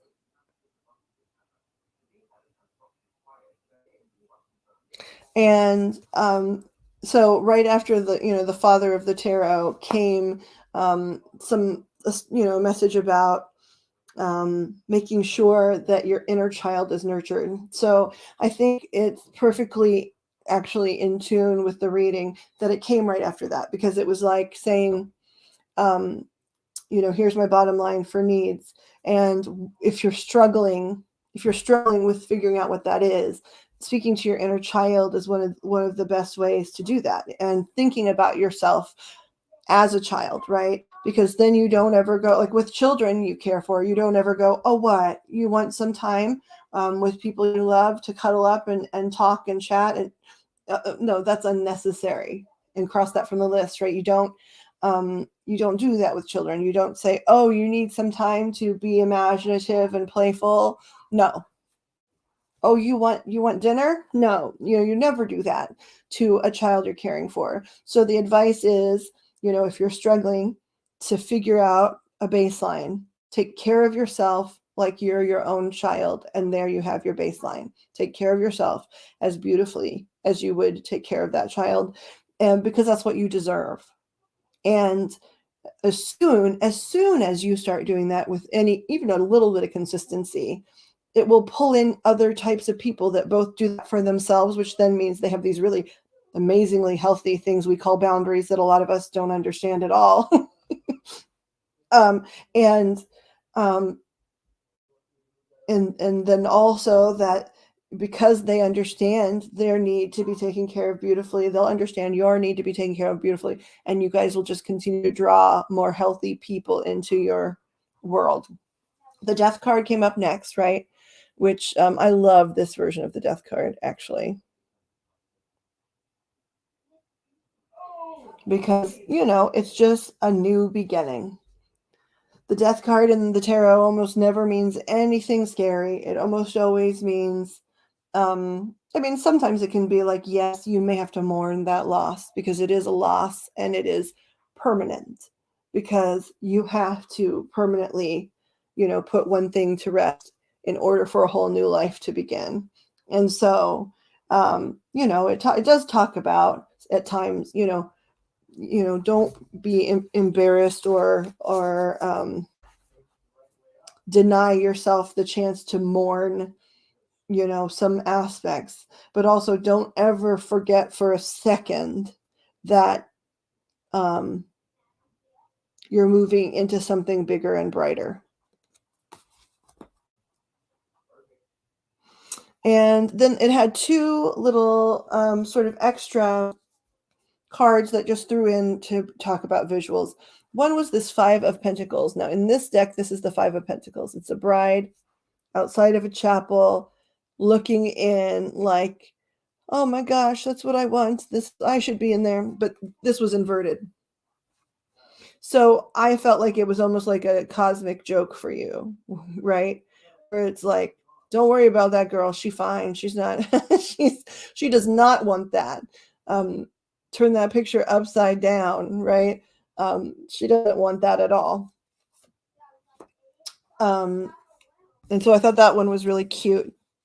And sort of like your guides, like sort of being cheeky with you to keep things sort of uplifted. They're like, hey, remember when you felt like this? No, honey, you're stronger than that. Literally, you are so far past that, and it's going to be wonderful no longer having to be someone all dressed up with no place to go, with their face pressed on the glass just waiting. You're not that person anymore.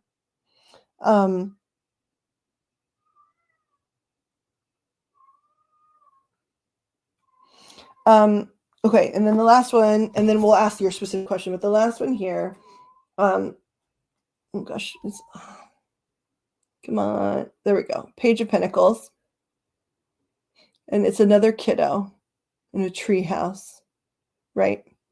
What this card is about in the context of everything else here, right, is about listening to your intuition, right? And like we said, listening to this inner child that we talked about, following your intuition.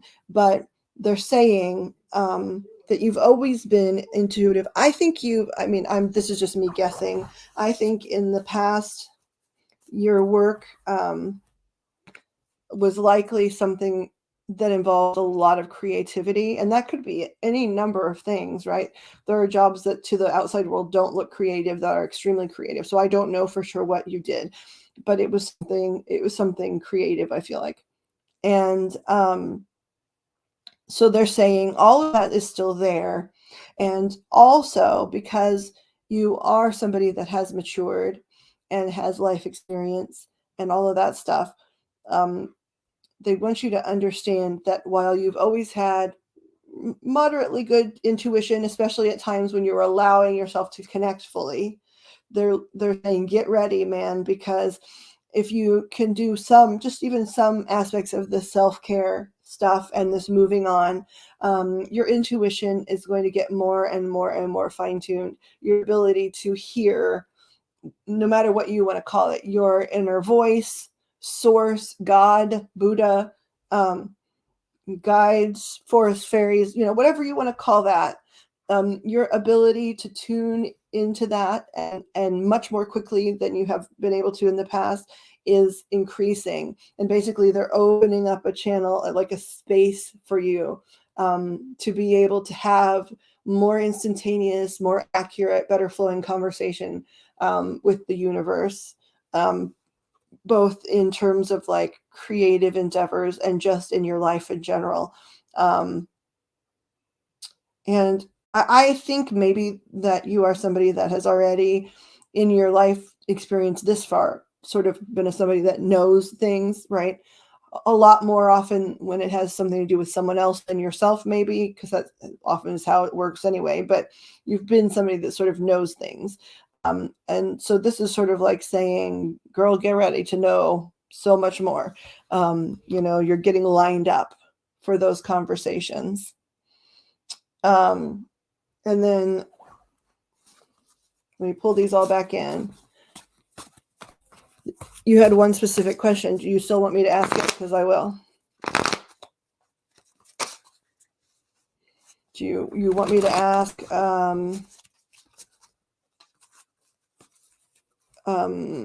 basically if there was infidelity on his end? Is that something you'd like to ask? Would you like me to phrase it differently than that?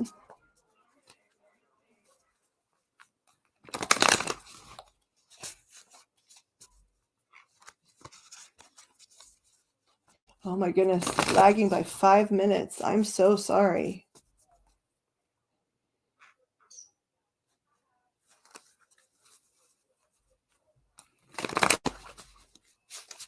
Hold on here.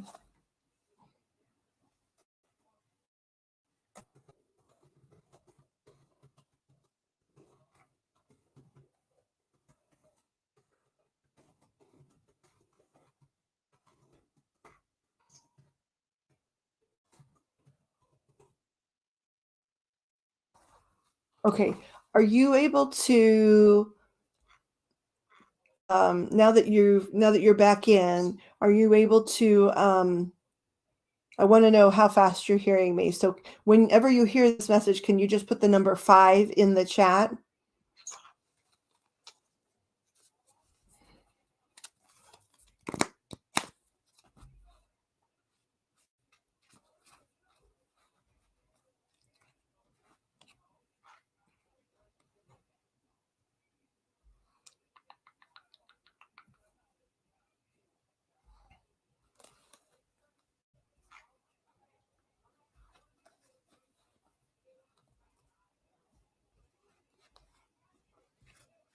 Oh golly.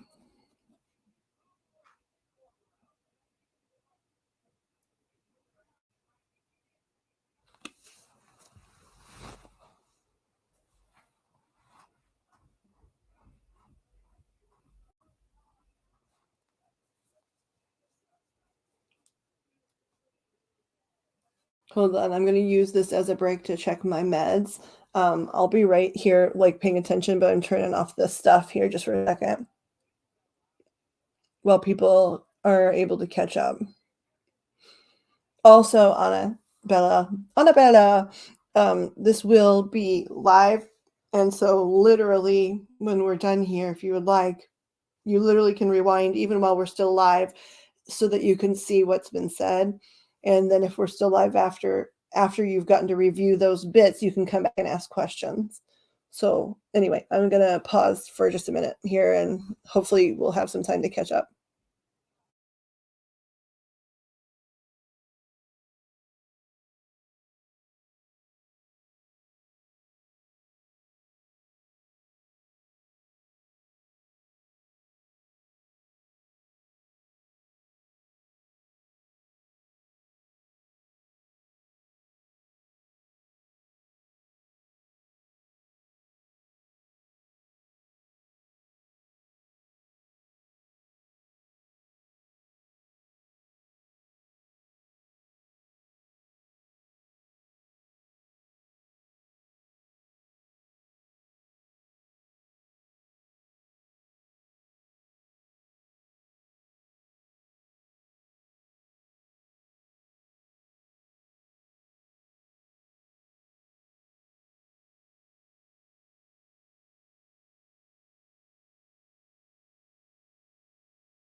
Okay, so Anna, I'm not sure what you most recently heard, but hopefully you heard that you can rewind this even while we're still alive and go back and catch some of the pieces you missed. And then ask me some questions. We'll probably still be live, but Okay, I think you're at the part where you're giving me permission to ask about infidelity. And I'm going to go ahead and do that. Then also, after that answer, you can rewind and go back and look at the pieces you missed. We'll probably still be here chatting for a little while after that. So if you want to come back and ask some questions, you're more than welcome to do so. You could also email me at plucky.little.poppet@gmail.com. And if you have any further questions.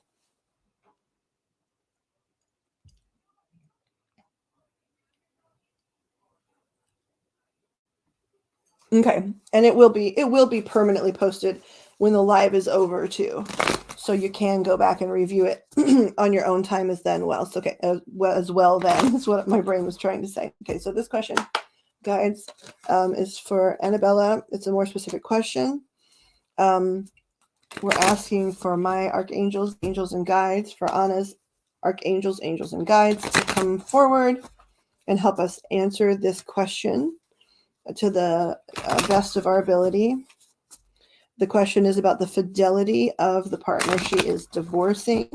Can you please show us some information about whether or not her partner was having an affair or was unfaithful, or can you show us what that partner's fidelity or infidelity looked like over the course of time that she's thinking? You guys are connected to her. You know what time frame she's thinking. Even if I don't, please, can you give us some clarification about the fidelity of Anna's partner? Please help everything be for personal growth and education, for the higher and greater good of everyone else, and for the this to support everyone in being able to move on, heal, move forward with knowing the truth, so that they no longer have to wonder or torment themselves. So again, the question is, was Annabella's husband faithful? Was he unfaithful? Can you please show us? Okay, what just happened here? Come on, cards, what happened?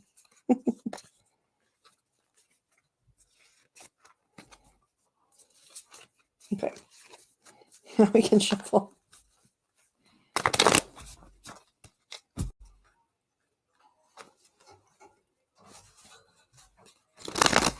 Okay, I can see now everything caught up, so that's good.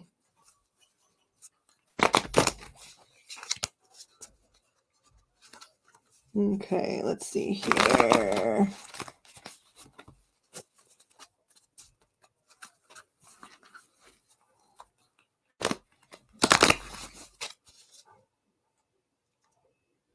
Okay. Can we please know about Annabella's partner and their faithfulness?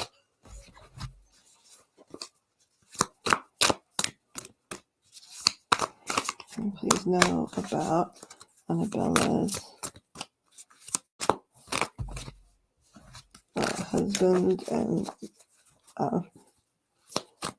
any infidelity? Can you please tell us about the infidelity?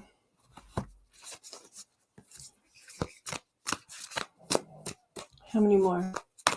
4 or 5, okay.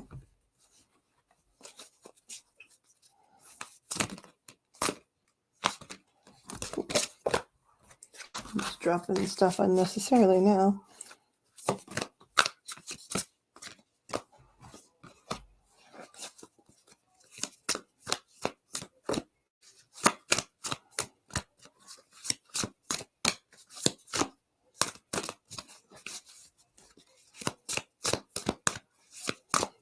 Annabella's partner and infidelity.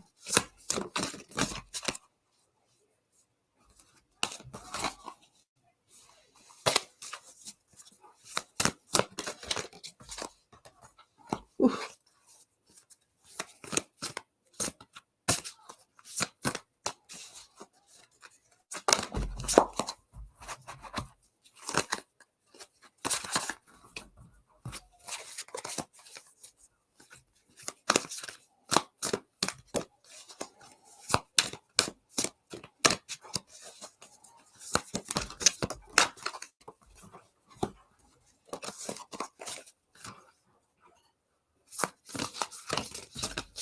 Okay, answer that question.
Well, so I'm clarifying these cards, honey, but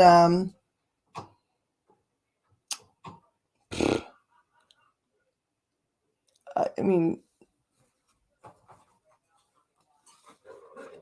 you did the right thing in moving on. That's for freaking sure.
This is fascinating.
Okay. All right. Hold on. Let's see what we've said here.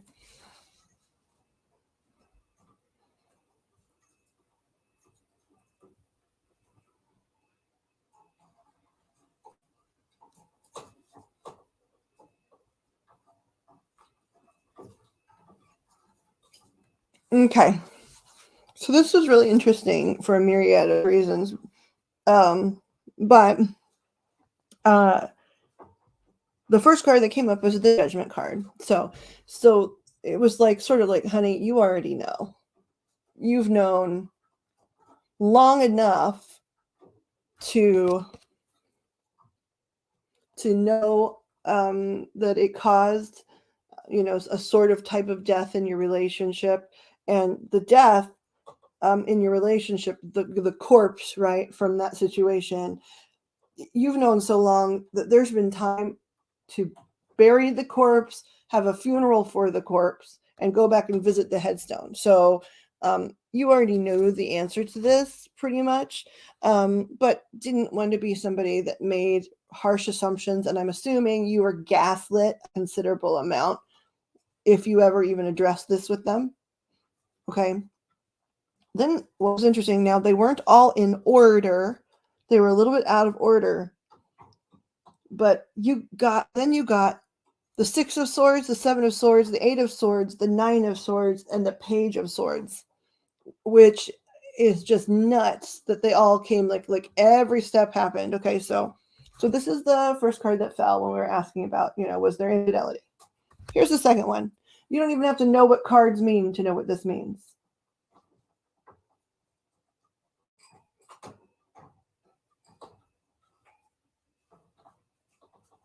Look at that.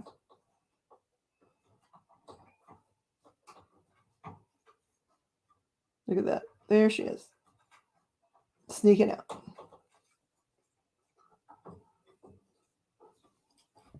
Which honestly, I feel sorry for her too. I mean, not that she did this, whomever she is, right?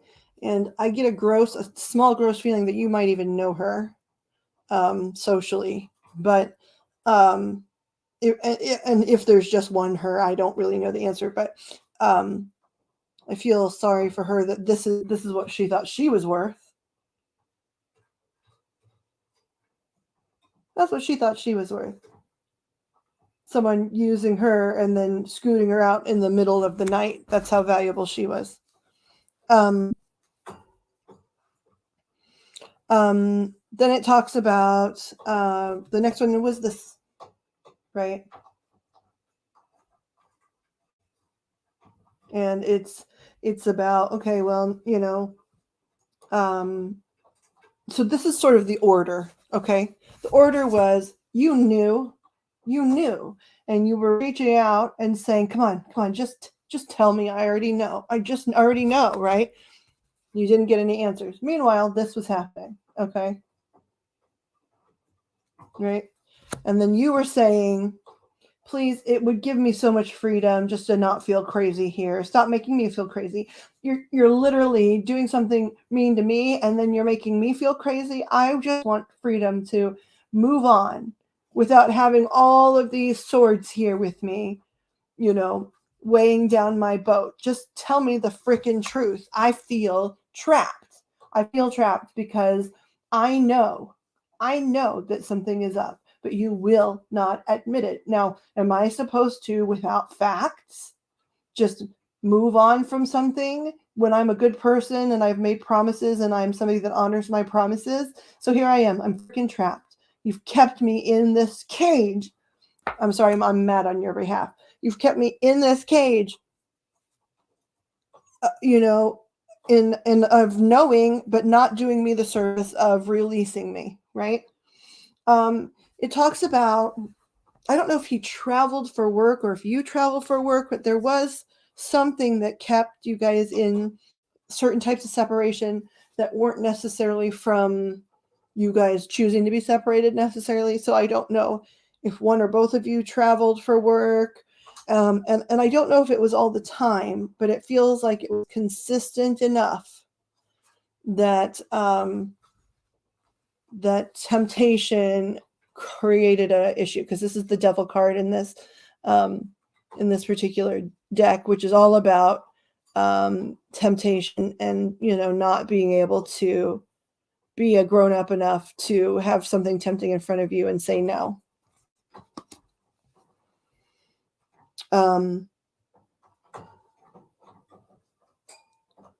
This is the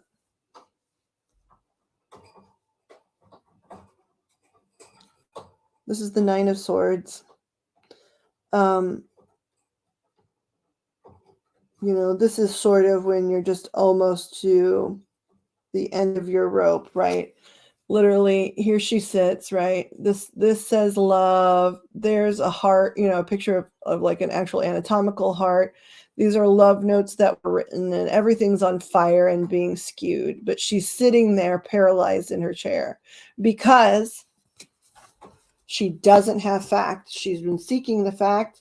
She feels it so much that like every aspect of her romantic connection is on fire, but she's paralyzed in the chair.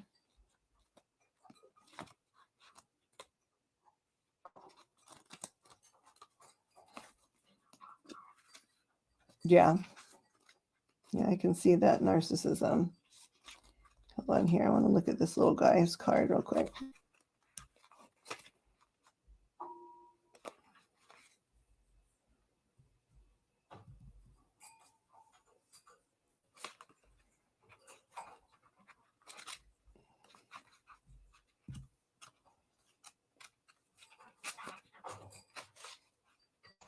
Okay.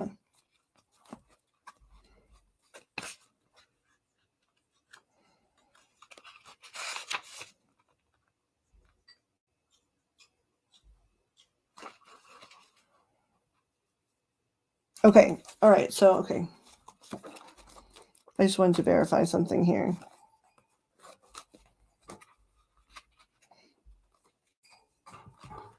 Like they tell me everything, but then when there's a picture that they send, I want to make sure that what I hear and what I see match up.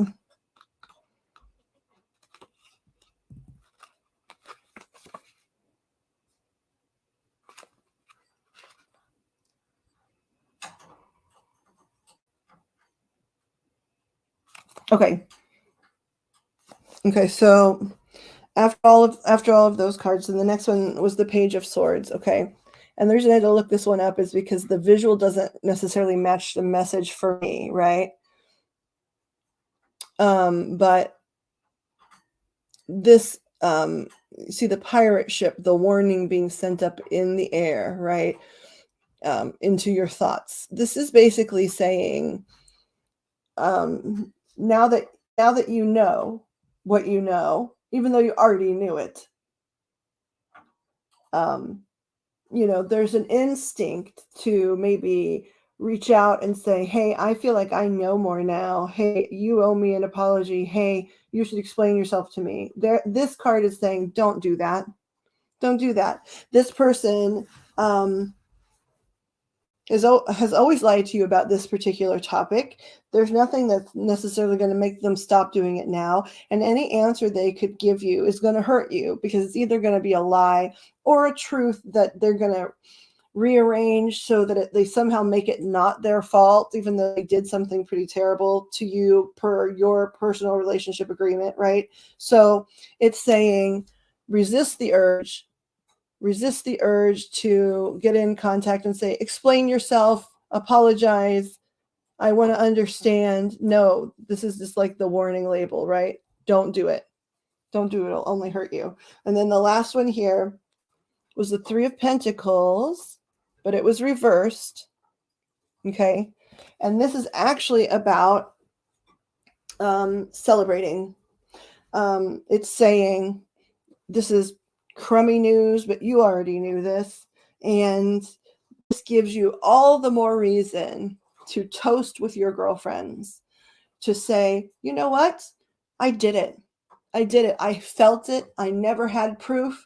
I still got myself out anyway because I followed it. Maybe it took me longer than I would have liked, but I did it. And now this is something worth celebrating.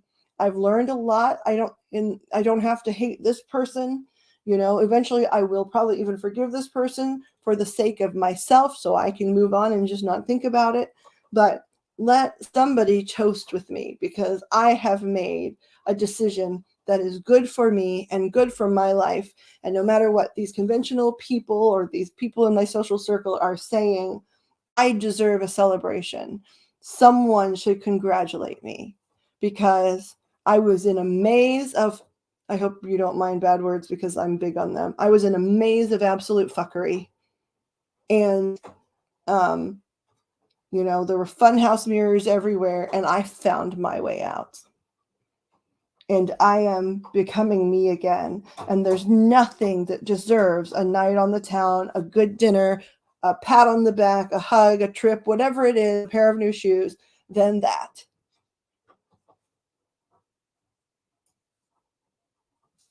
All of this happened. You felt it. You were lied to.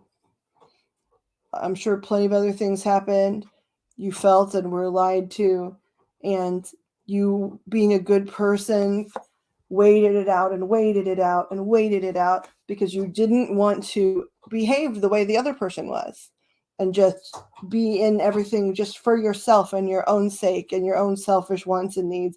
You wanted to honor what you had done and honored what the commitment you made. And so you hung in there because you don't just bail when things get hard, especially when you have no proof. But you didn't need proof. The universe is super proud of you for saying no. No, no, no, no, no, no, no. Annabella deserves more than that. She deserves more than that. She is a child of the universe. The whole entire universe loves her just as much as it loves all of its other children. And she does not deserve to be treated this way. Somebody buy her a freaking cake because she did it.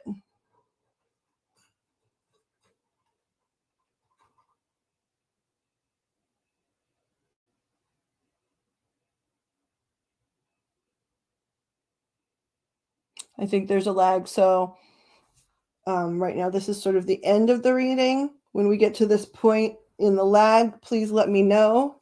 And if you have any questions, please let me know. Also, we're very glad that you stopped by. Please come back. We have a great group of people here that like to hang out. They're very there. Everyone in this group is awesome. They're very there for each other socially and support-wise. A lot of them have their own sensitivities and abilities. Almost all of them are artists of some kind of or another. They're crafting or writing or just all of it, all of the things. So please do come back because just for the people that hang out here, it's worth being around. Also, we're all night owls, so when it's afternoon where you are, it'll be middle of the night where we are, so we would be here a lot.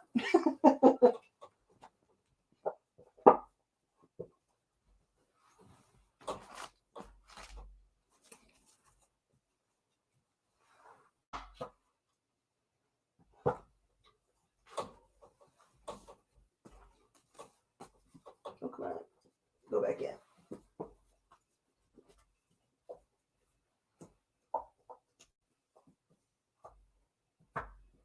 Nope. I guess I'm doing one more thing, but it's one card from the Universal Love Oracle.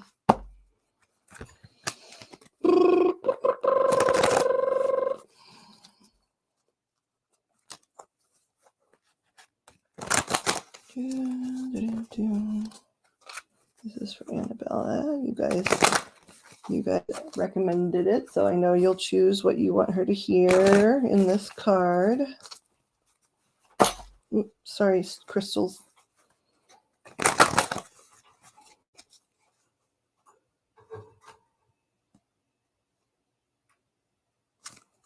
Okay, Universal Love Oracle for Annabella, please.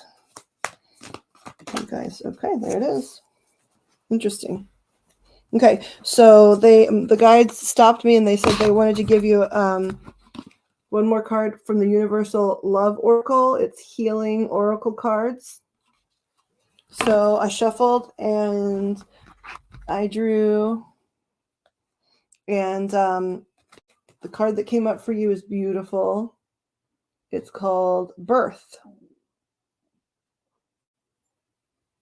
Here we go. Here's Birth. Okay, and again, this is something your guides and angels wanted you to see and hear, so let me read to you from birth. Here's the birth card. A spark of creativity and a spark of creativity and inspired idea. A seed strikes fertile soil and something beautiful is born. This card represents the start of something new. This may be a relationship, job, project, or a completely new way of looking at life. It also marks the beginning of a creative phase where previously hidden talents emerge. Allow your intuition and inner guidance to direct your energy and efforts to generating abundance on all levels for yourself. One idea leads to another. Energy well spent graces you with more energy in return. Harness that spark and be invigorated by its passion for life and its need for realization. When the seed of possibility comes to you, do not tuck it away in the dark. Give it the freedom, the love, the joy of the light. Let it grow. Each seed can birth a new day, a new way, a new hope, and a brand new you.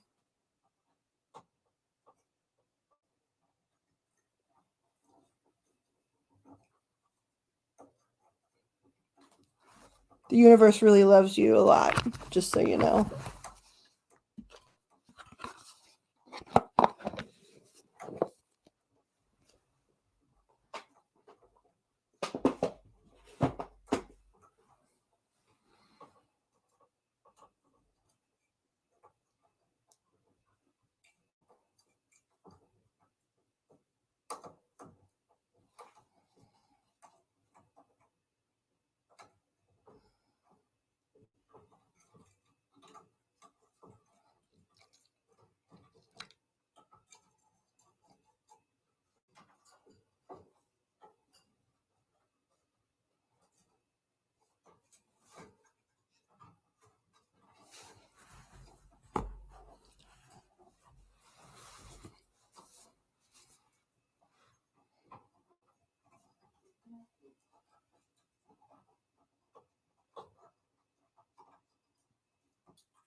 We're glad you were here.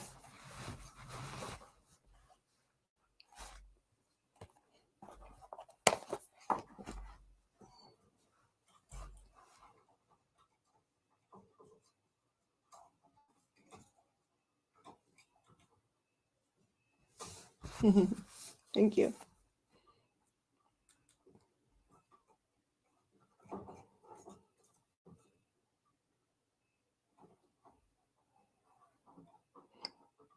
Well, the good news is for this reading, the very first card you got was Judgment, which is Justice's like twin. So I think you'll see it.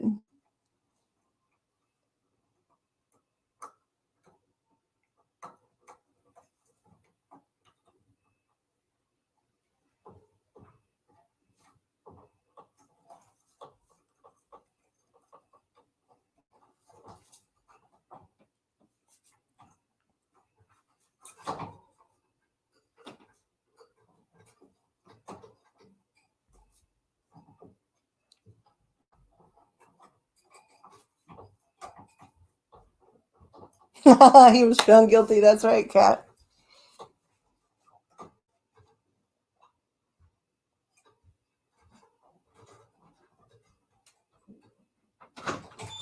Hold on 1 second. I've got a visitor. 1 second.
we're super glad you're here. So, yes, I cannot wait to see you again. Super fond wishes, and it's been so nice to meet you. I can't wait to learn other things about you too, because of course now I'm incredibly curious about things like your work and stuff, but we can figure that out in the future. And Kat, that's hilarious. I mean, not hilarious, it's a beautiful metaphor that you covered your porch with flowers and then he had to drive by every day.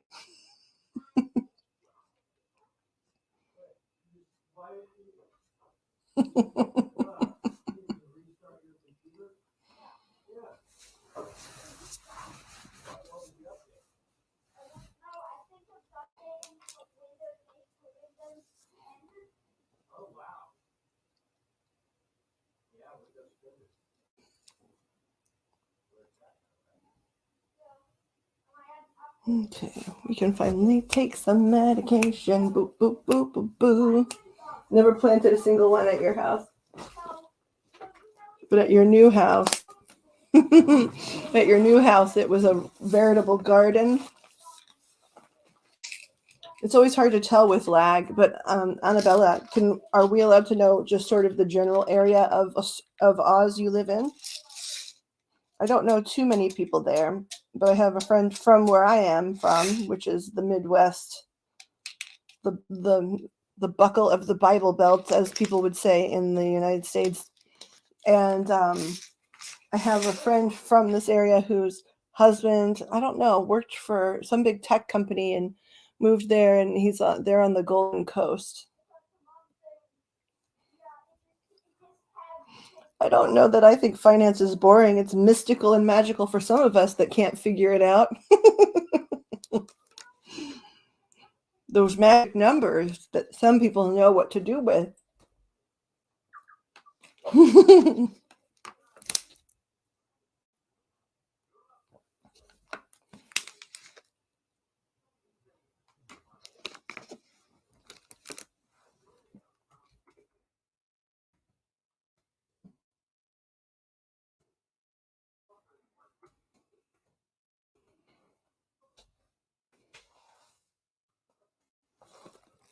Oh, I thought that little thing was going to turn into an emoji heart. Oh well.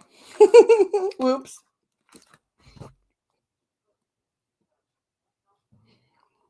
We're excited. We're excited to have you here.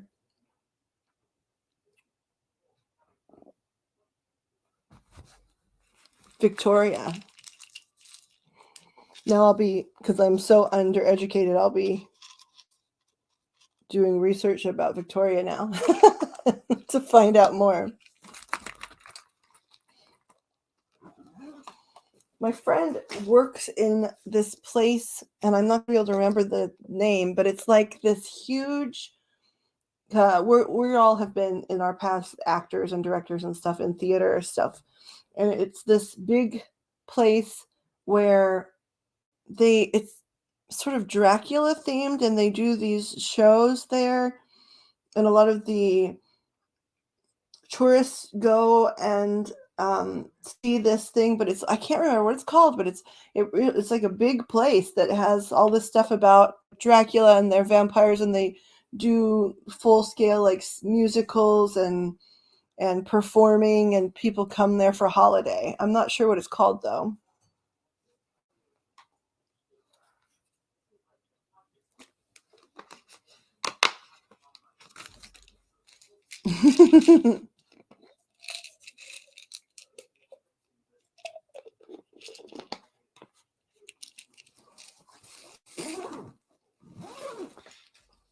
That's the heart before emojis existed. That's true.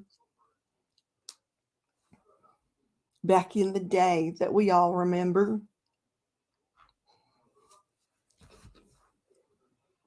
At the bottom of Gold Coast, Queensland, where Fred is. Oh, excellent.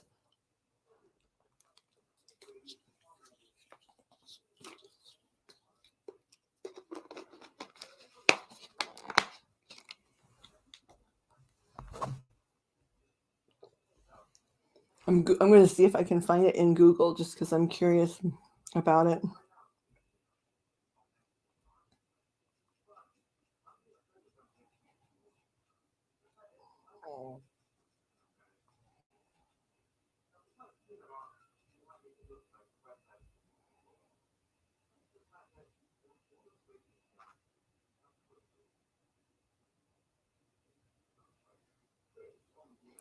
I think it's called.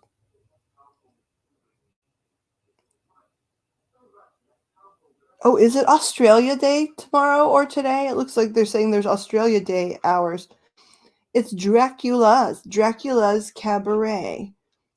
Gold Coast, Queensland, Australia.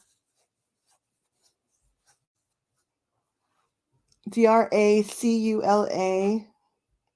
And then it says Dracula Dinner Show, Gold Coast. Book your tickets now. Dracula's Gold Coast. Let's see. I'm looking at their website because it's super weird. I bet it's weird. She did a lot of burlesque when she was here. Not just, sort of local, like she sort of was well known in the States for doing burlesque, right? And so I think it probably leans that direction, plus being a little more bizarre. Um, Yeah, it says come alive at Dracula's polite conversation, sophisticated society, and serious political discussions. You won't find any of those here. But if you want a comedy show where you laugh until your head falls off, potentially literally, as you're wowed by a crazy live cabaret club show with singing, dancing, burlesque, magic, juggling, and aerial performances, then step inside our maniacal lair for the ride of your life. After all, you're not dead yet. Dracula's is an MA 15 plus cabaret featuring adult themes, partial nudity, coarse language. This sounds actually just exactly like my friend. Like that description sounds like O'Reilly if they were just going to write like a mature warning for her. Scout Magazine says brash, ballsy, and bloody brilliant. Sexy, sinful cabaret at its very finest. Oh my goodness. Now I want to know. I want to know if I can find her picture on this website, and then I'll let it go. But I want to know.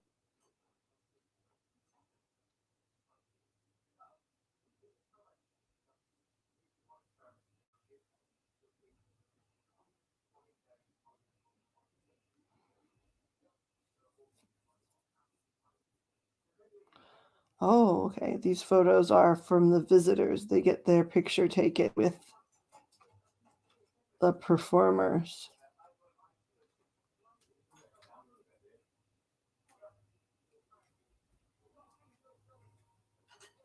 I'll have to watch it later and see. Man, if I see on here, I might link the link to you and be like, this is my weird friend.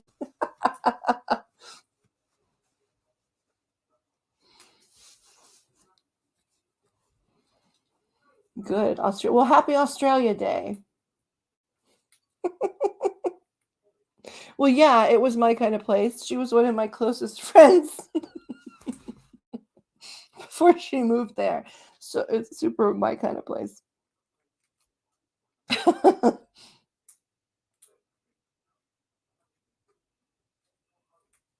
wonder if I put her name in, if I can find her.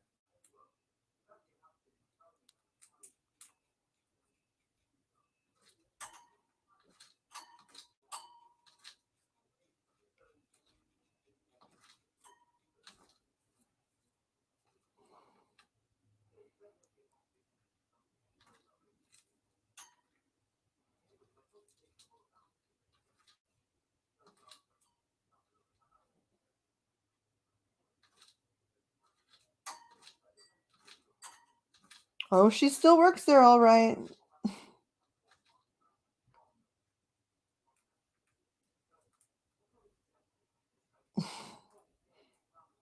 She also works at Theatre Makers in Queensland, Music Theatre Jam in Brisbane Arts Theatre.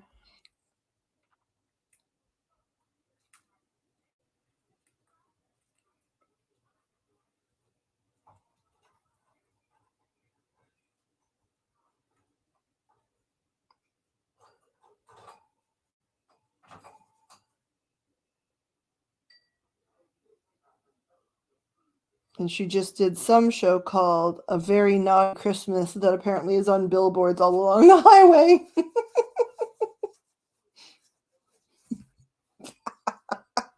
Yeah, that's true. I do have Animaniac ears from Halloween. And most people miss the shoes. The shoe of the day was this beautiful. Oh, this was the shoe of the day.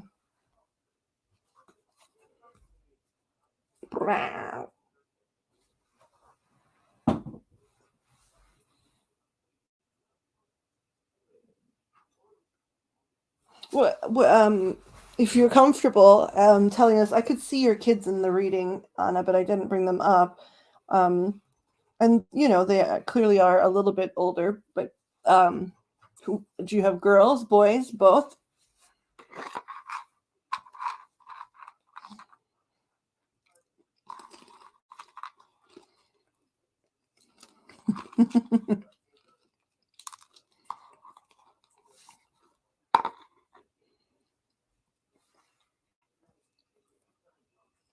Four seasons in one day. That sounds like where Kat and I live.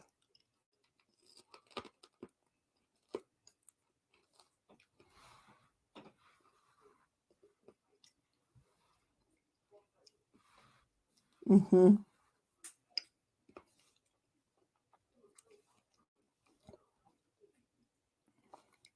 Although right now, even the full South in the States is getting snow. Teenagers.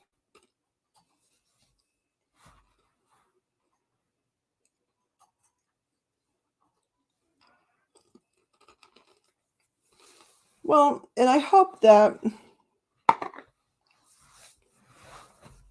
he remains good to them. Narcissists are just out for themselves, but occasionally a narcissist will view a child as an extension of themselves, which is also a problem, right? Because they aren't. They're their own full human being. But at least the narcissist takes care of and respects that person because they view them as an extension of themselves. So at least they don't treat them quite as poorly. 17 and son 14.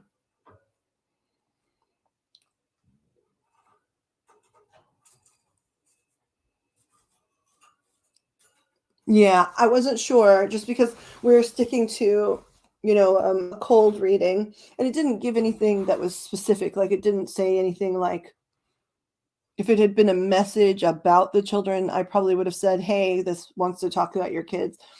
It was all to you, but I could see, you know what I mean? I could see that you had a family dynamic that wasn't just exclusively a coupley thing.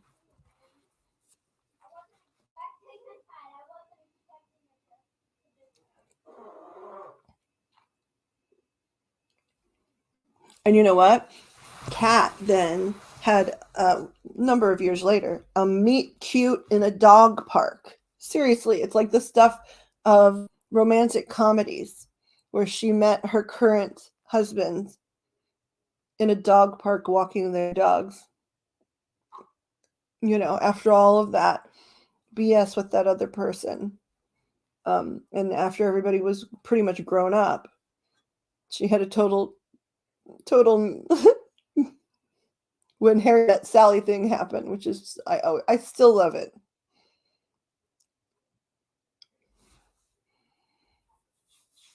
And he said, like, can we see each other here tomorrow? And she thought he wanted their dogs to have a date, which I love that part too.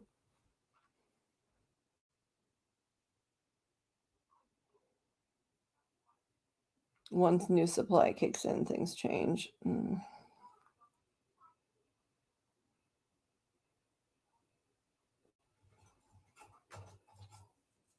Bike path.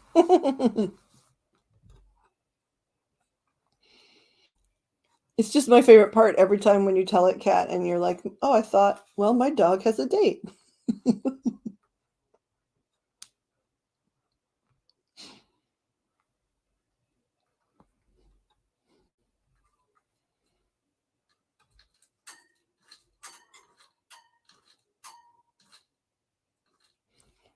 Pixie, more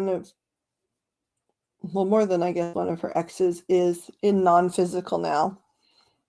And I've actually stood in the middle of them sort of having a lover's spat.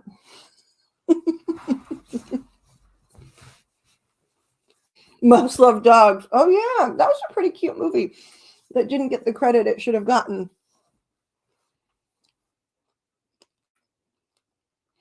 Ooh, what kind of dogs? Everyone here is an animal person.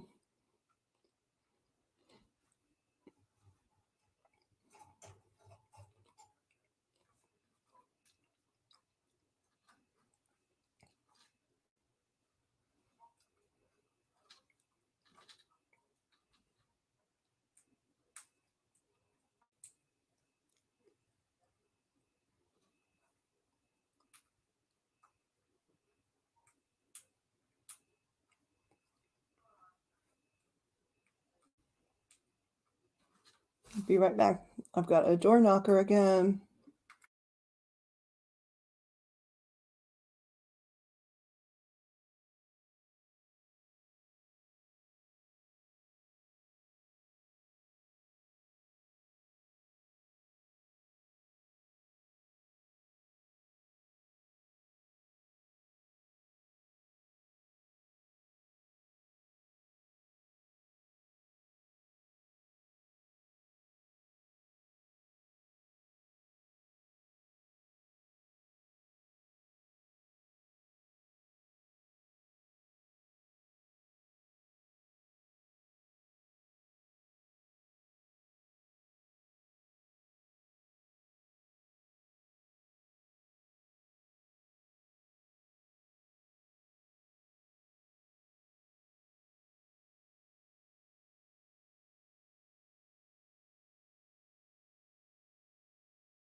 Okay, I see that it's bedtime for everyone, or probably just, actually having a daytime for those of us that live many hours away.